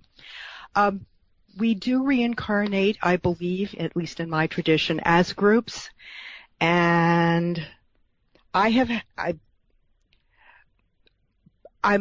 a witch. I'm an attorney. I'm also a big Art Bell fan, and as such, I've been very nervous today, and I just want to thank the group Art Bell Fans Under Cover of the Night for having been so supportive of me today and letting me chat with them and telling me, being caring and warm and kind. It's a great Facebook group, and they have given me so much support, and I'm so grateful for them. As a general rule, Debbie, and these must be a great group of people, fans and so forth, but as a general rule, I recommend always against reading chat boards while you're doing a radio program, because there will be trolls and there will be people who will come along and attempt to unnerve you, and you're better off reading them after you've done the show. Oh, I agree. No, this was the day before the show when I was saying I'm nervous. Am I going to be okay? Oh, you're going to be fine. They were just wonderful. You're going to be fine. You just, it's one of those things where the next time you and I do a show, and I can tell we're going to do another one, so you'll relax. You'll get used to it after a while. Trust me. Okay? I will. And whenever in doubt, take a deep breath and just plow forward. Ground and center. Yes. That's right. Scott, hello. You're on with Debbie. Hi, is that me? That's you. Yeah, I'm sorry, Art. You caught me napping. Debbie, it's so nice to hear from someone from my old stomping grounds, Disneyland on the Potomac. Oh, well, thank you, Scott. Yes, it still is Disneyland. Yeah, 61 square miles surrounded by reality. But anyway, two questions. One is, can you recommend a good book about Blue Star tradition for a beginner? And I like the practical application of what you do, up to and including something that I definitely would like to attract, and that is a window air conditioner. Seriously, it would help a serious health problem that I have that's affected by heat, and also my cat and my bird would be thrilled to be cool and calm and collected. So either of those two things would be very helpful, and I'll listen off the air. All right. Actually, that's a really good question. Is there any application in witchcraft for material gain? Absolutely. It is, in his case, finding where you can go to get such a critter. I would like to address also the first part of his question. Blue Star, the tradition Blue Star has changed over time. The form that is practiced in my coven is a much more traditional hierarchical form than it later became. And the book that I always recommend to people that I think is just an excellent book is What Witches Do by Stuart Farrar, Farrar. Right. It tells it like it is. As far as window air conditioning for health reasons, I wish you'd stayed on, because we could have talked about exactly where you are now. I understand you're not in the D.C. area anymore, but there are resources. I don't know if this is permissible or not, Art. I can give an email address, and if he's still listening, I can certainly try to hook him up with some sort of a social service. Okay. You want to give out your home phone number? Give that out. I don't care. I think I'll stick with the email address. Social security number? No, sir. Okay. All right. Email. Go ahead. DCANDE01@gmail.com. That is my business. Well, it's a general email. Yeah, he's scrambling for a pencil or a pen, and probably just now has it, so repeat it. DCANDE01@gmail.com. Okay. And if he gets to you, then you will attempt to help him. I will, yes. With the air conditioner or the health problem? With the air conditioner. I can also, he asked for help with the air conditioner. I would not be so presumptuous as to help him with his health problem. Well, I think it was his pet, but that's another part of our ethics. Okay. All right. I'm really interested in that. I've always been interested, actually, in the ethics of an attorney. And, since I have you on, why not ask? When you really know somebody is guilty, and there's times you know. Oh, sure. Of course. Yes, you can't lie. But in presenting what's called a very zealous defense, it gets pretty close. Yes, it can get close. We are the only profession, Art, that is self-regulating. Doctors are regulated by the state. Engineers, professional engineers are regulated by the state. Accountants are. Nurses are. We are self-regulating through our state bars. Yeah. And that is something that we never want to have changed. So we actually are fairly strict. But there are, yes, you can, one of the tricks in effective lawyering is to know where that line is and to push right up against it, but not to go over it. Boy, that's got to be a tight rope to walk at times. At times it is very tight, yes. Mm-hmm. Somebody calling themselves Sushi Dog. Hello. Well, good evening, Art. Evening. And good evening, Debbie. Hi, Sushi Dog. Oh, yeah, this is Sushi Dog from Sacramento, California. Mm-hmm. Debbie, I want to understand this hey kitty stuff a little bit better. Okay. And I don't mean the kibbles and bits stuff, but let's say, for example, Art and I are neighbors, and we have a beef. And Art wants nothing more than me to be more reasonable with him in order to solve a problem. So Art goes to you and explains the situation.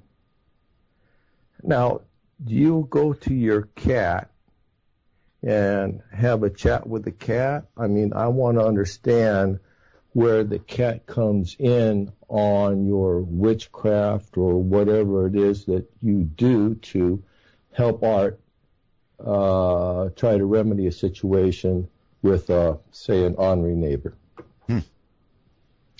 If it's a problem with a neighbor, I don't think I wouldn't need to go to outside source.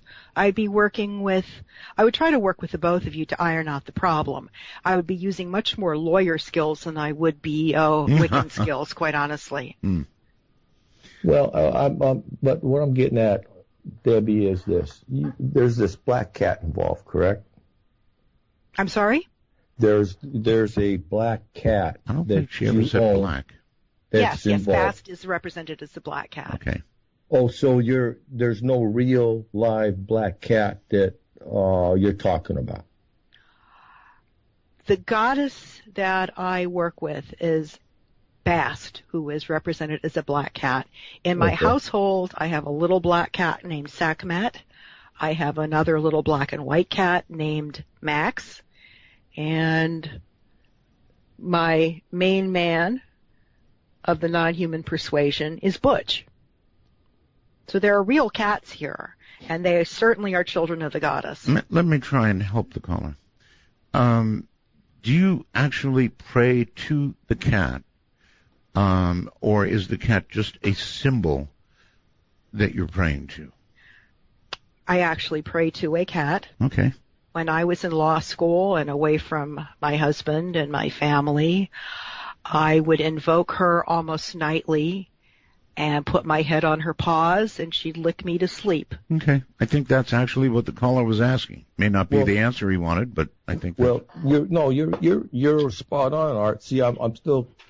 She's now that situation she just described, Debbie just described, she was putting her head on a real life cat. I'm having a problem with this real life cat, and Why? I know she described her cats at home. Why? And this mystical cat, this goddess cat. Why are you having this problem? It's what she believes. Well, no. It's. And actually, if you and I had a problem and I had to go to her about you, I'd have you hobbled. Look, okay, when she does her witchcraft, does she actually talk to a real live black cat? Yes, I think the answer is yes. Debbie? A real live, a goddess black cat, who I believe is a real manifestation, yes. Yeah, I think he just couldn't believe your answer, is what I think. Probably not. Right. Okay. Yes, I believe in a big black kitty. There you go. Let's go to Seattle, Washington on the phone. Hi. Hey, Art. It's an honor to talk to you, and I think she's a good witch, and I want to tell you one thing. Yes? I wanted to tell you that I shot a video of a spaceship, and I took it down to Homeland Security. Okay, sir. And, see, we've got a witch on now, so. Oh, I know, but she sounds like a good. She is a good witch, but you're off on a different tangent. Oh, I'm happy to get through, and my pleasure. Okay, well, I'm happy you got through. Thank you. Denver, you're up. Hey, Art. Hi. Hey, this is Matt from Denver and part of the tune-in chat. That's a big fan of yours. And yeah, how's that going on there? It's actually pretty good. A lot of the trolls we just kind of ignore. Mm-hmm. So now, they quit, bombarding us with nonsense. So It's been kind of nice. But now, since I've said that, we'll probably have about 30 more. So essentially, I jinxed myself just by answering that. But, yeah, I heard Matthew, the Sunday school teacher. What a trip that guy is. Yes, I think he's related to our friend. I think he might be, and I thought it was funny that he always has his device up, but he's kind of a mouth breather on the mic, so it's almost like you want to tell him, Matthew, turn down your CPAP device. But yes. So yeah, I'm having a good little trip about that. He's always a good guy. But no, I called in because I'd seen this. But has Debbie ever been on anything before any of this? I haven't really heard of her. No, much. I don't think so. I think in the broadcast world, this is pretty much it for Debbie, but she might have been on something. Debbie? This is my maiden voyage as a witch, quite honestly. I have been on local radio programs talking about how to interact with the police on the streets. Okay. That's a big concern of mine. And people on the street. Yes. We have far too many homeless in D.C. Roughly half of them are veterans, and this is it's terrible. My husband is a veteran. I'm a very anti-war person, but there is a very special place in my heart for these veterans. Okay, caller. Yeah, I mean, you looked kind of familiar. I thought that you were that chick that Buffalo Bob had down, who was his first victim on Silence of the Lambs. But you just kind of looked familiar. I just figured I'd ask. I thought, I was like, whoa, that's got to be her. Don't you think? Doesn't she look either like a witch or a judge? Frederica Bimmel, actually. But yes, or a judge. I could see that too. Is that your witch's uniform? Is that like a modified judge's robe? No, it's they're robes, not judge's robes, but they were graduation, and it's got it has a real good look to it, which is why have had pictures taken with that. All right, hold tight. We're going to take a break, and we'll be right back. What an interesting program. A real witch, Debbie Anderson. She really is. She is the real thing, folks.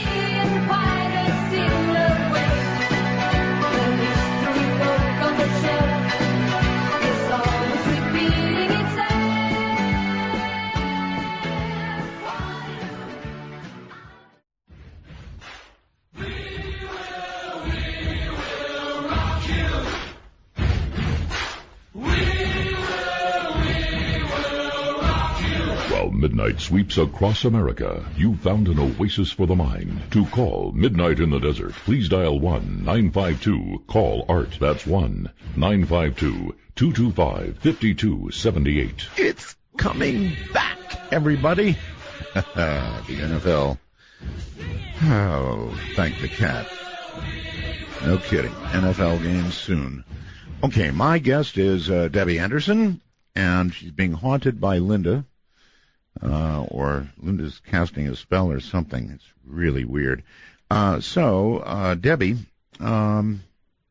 Yes, sir. So will you be our, resident witch? You've earned the title. I would be very honored to, Art. Good. Is it Midnight Fans you're going on? Midnight Fans? It's, I'm sorry, Art Bell Fans Under Cover of the Night. It's Larkin Walken's group. Okay. Love you, Larkin. Okay. Thank you again. All right. Well, there are a bunch of different groups out there. like there are different covens, and so I'm sure this is fine, but be careful. There is another one that I deal with quite frequently called Belgab. They too probably worship the devil or cats, and I'm not suggesting you worship the devil, but maybe cats. Anyway, let's go to Torch. Torch Wood, is that really your name? Yep. Okay. You can call me Torch. Okay, Torch. Hi, Torch. All right. Hi, Dave. How you doing? Have you ever got anybody off on a technicality that actually went on to commit the same crime, as in like murder or rape? And ethically, how would you feel about that? To the best of my knowledge, I never have. That actually is a fairly common question that comes up to criminal defense attorneys. Probably a fairly common. And the way I answer it is this. Problem. If I got a person off and he or she did something else to put them back in the criminal justice system, I would feel very sad that they had wasted that opportunity that I was able to give them. Well, that would hurt a lot. But I think what you're asking me is, would I feel guilty over what they did afterwards? And no, I would not. Yeah. No? No. No. No karma involved there? No, well, no. She has I a did job. My job. She has a job to defend somebody. And that you really got to understand that's what an attorney does. If they don't do it, the bar will go after them. You present a zealous defense no matter what. And if you don't, you're not doing your job. Right? Exactly. I'm not doing my job. And I pride myself on doing my job well. Even if you knew that person was guilty. Yeah. It doesn't. Guilt or innocence does not matter, does not enter into it. I know it's a tough concept for some people to digest. But that is a job of an attorney, caller. That's all there is to it. Well, I'm just saying, like, if yeah, they you'd feel went on bad. to, I mean, say, so of kill course you'd your feel wife bad. or rape your daughter, I'm sure you'd feel different about it. Well, yes, but what are you trying to say? That it's not a good profession? Is that what you're saying? Yeah, I guess. Yeah, I guess it is, and I'm sorry for that. And when you're sitting behind bars someday, you'll probably feel real different about it. Yeah, well, I don't plan on killing anybody or raping anybody, so I guess I'll be pretty safe there. You know what? Most people who kill don't plan on it. Generally, killing is mostly a crime of passion. Most people are sorry after they do it. A very wise man who ran for president several years ago on the Socialist Party ticket, David McReynolds, once said in a speech, everybody has one good murder in them. Yeah. And wouldn't you kill to defend your child? Of course. Or your another loved one? Of course, we all would. Yeah. Well, there are certain people who wouldn't, and because they're Quakers and they don't believe in violence, regardless of the circumstances. But most of us would kill to defend a loved one. So that's one set of circumstances. Another is it all too often happens that somebody's in the wrong place at the wrong time. There is a misidentification. There are lots of people who are in jail for something they didn't do. There you have it. You see it on TV all the time on the news. People getting released after 30 years. Yeah, right. How do you pay them back for that? Fort Lauderdale, I think. Hi. Yes. Hello, Art. Hello. Debbie. Hello. I am a Satanist. You're kind of broken up, caller. All Can broken up. No, not very well. We'll try again, but not very well. You're breaking up. Is it any better now, or no? A little. Try your question. Let's see if we can get it. Yeah, just a quick question. I practice the left-hand path. I am a Satanist. You're a Satanist. Just a few. Yes. All right. Try to call back, Satanist. It's just not good enough. I'm sorry. Washington, Georgia. Hello. Hi, Art. Hi. I just have a couple of questions to ask Debbie. Sure. As a high priestess, are you able to communicate with the dead? And also, if so, is there any safe way for me to do so? Let me go with number 2 first. If you're interested in communicating with dead people, find yourself someone who was already very good at it. Apprentice yourself out to them and learn how to do it properly. Can I communicate with the dead? In some ways, yes. It's not something that I have been particularly drawn to. I do a different kind of spell crafting. But certainly, I send those energies out there. If I want to manifest somebody, I can do so. I choose mostly not to disturb them. Is there a reason for that, or is that just your personal preference, or is it more so a religious purpose? It's my preference for why I'm on this planet right now. I am perhaps less spiritually inclined than some people.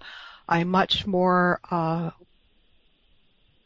interested in dealing with day-to-day problems in the world that I'm living in. Materially inclined. Yes, I have had periods of my life where I have turned inward much more than I do now.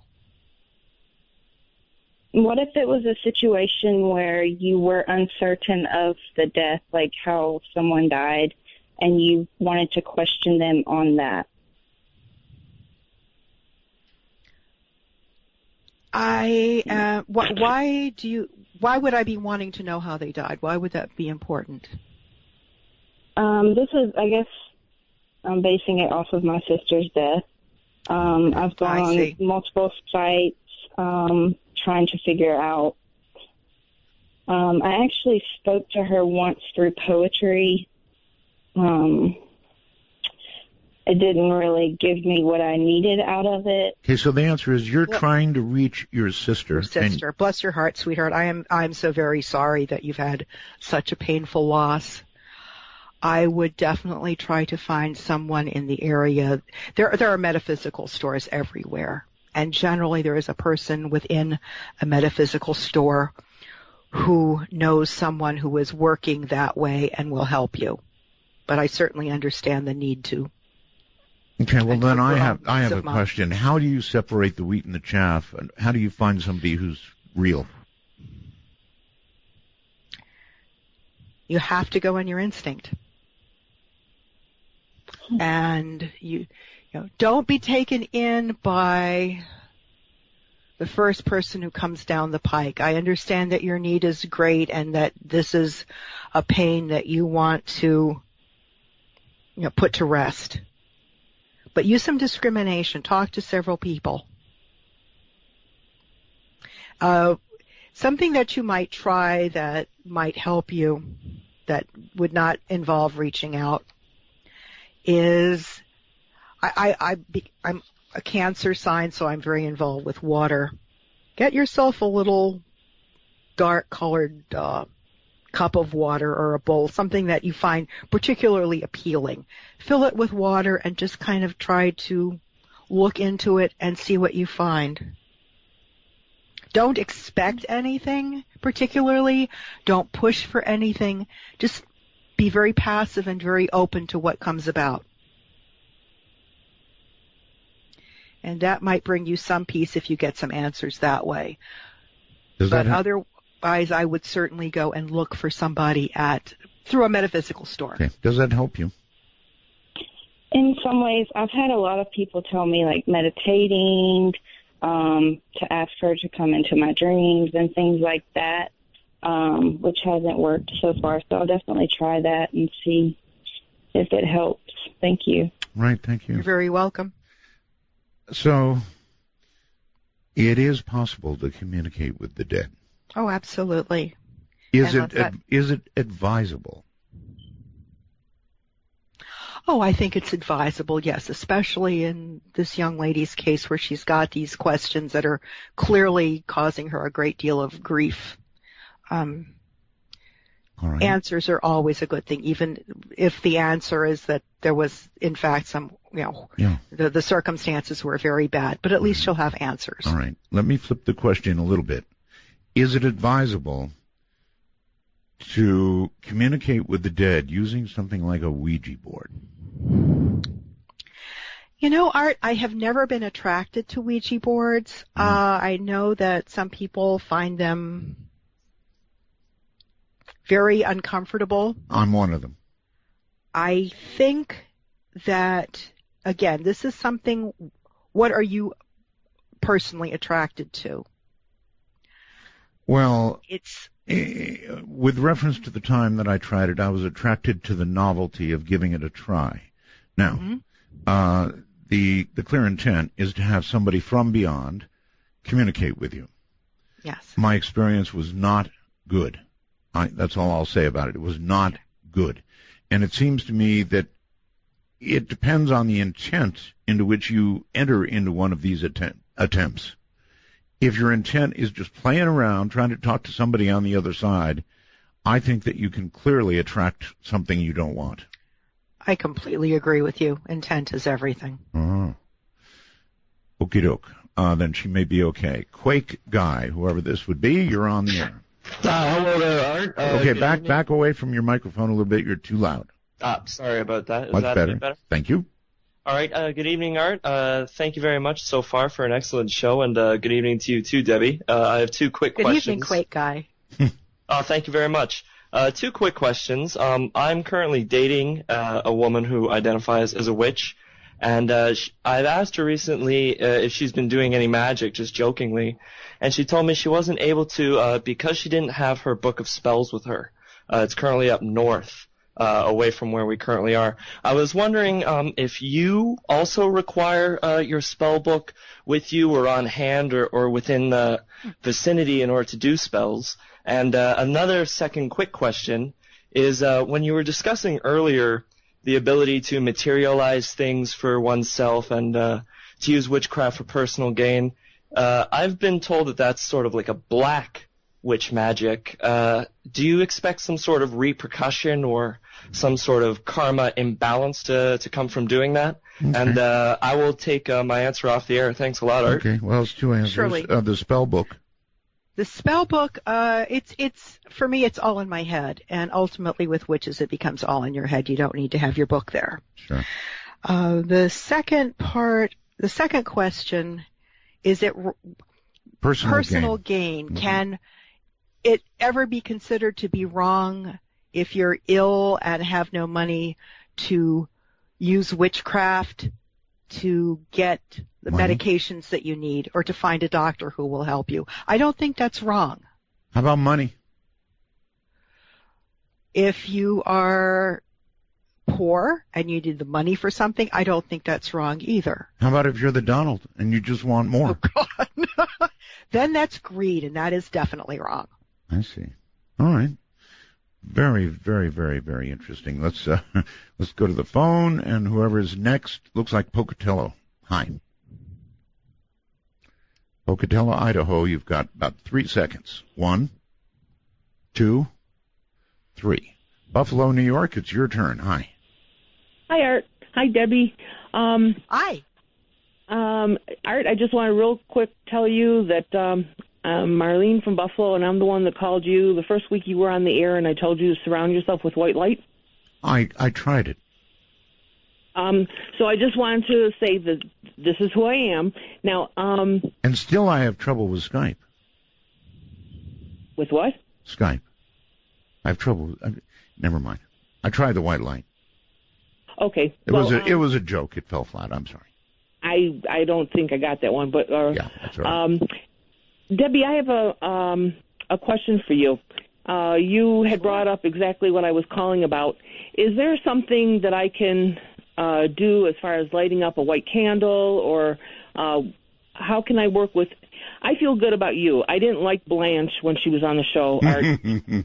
You know, yeah. I feel good and I feel evil, and I feel good with you, Debbie.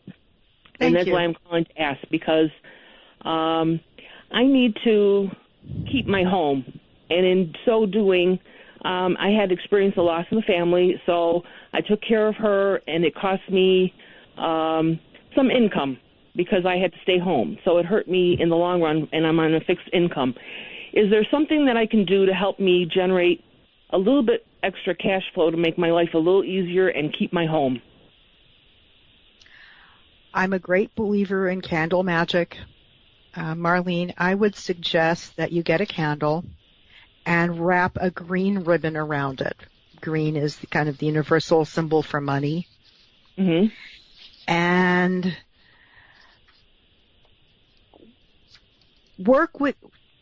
form your intent very carefully. I need so much for this purpose. Texas. And burn that candle for 15, 20 minutes, half an hour every day at a time where you can be very quiet and be by yourself and focus all your intent and energies on that particular the particular goal that you have in mind. Gal, I'm But sorry make it to do very this. My show is ending. It's ending. You know what? And also, I have a black cat. Her name is Wanda the Witch. I rescue from the SPCA. So your princess will be happy I took care of a cat. You too, Art, because you love animals. All right. Bless your heart, hon. Thanks. I've got to go. The show is ending. Now, listen. So, Debbie, you're going to be back on the show because you're so good. Now, thank you. Give out your email address. No, first tell us where are you going to be after the show for after-show people if they want to ask questions. I will be right here at I can certainly be available by email. No, the place. You're going to an after Washington, show. D.C. No. You're going on an after-show, right? Oh, the after-show show. Yes. Where is that? I was asking you. Oh, I'm sorry, Art. I absolutely completely was confused by what you were asking. Okay. I am going to be going to the Art Bell fan page on Facebook. All right. But you forgot the name of it again. It's Larkin has just changed it, and bear with me. It is Art Bell Fans Under Cover of the Night. But I will be there. Boy, he has changed it again. That's a fact. All right. Yeah. And your email address one more time, please. DCANDE01@gmail.com. All right. Debbie the attorney, Debbie the witch, Debbie the wise lady, thank you for being here. It has been a fantastic program. Art, it has been such a pleasure. Thank you so much. Good night. All good things. Thank you. All right. Now, listen, tomorrow night, I'm going to have a lady on who has been with Bigfoot in East Texas for many, many years. It's going to be a show you're never going to forget. Again, that's tomorrow night. It's East Texas. That location may resonate with you. From the high desert, I'm Art Bell. Good night. Are we running out of time? Midnight in the desert.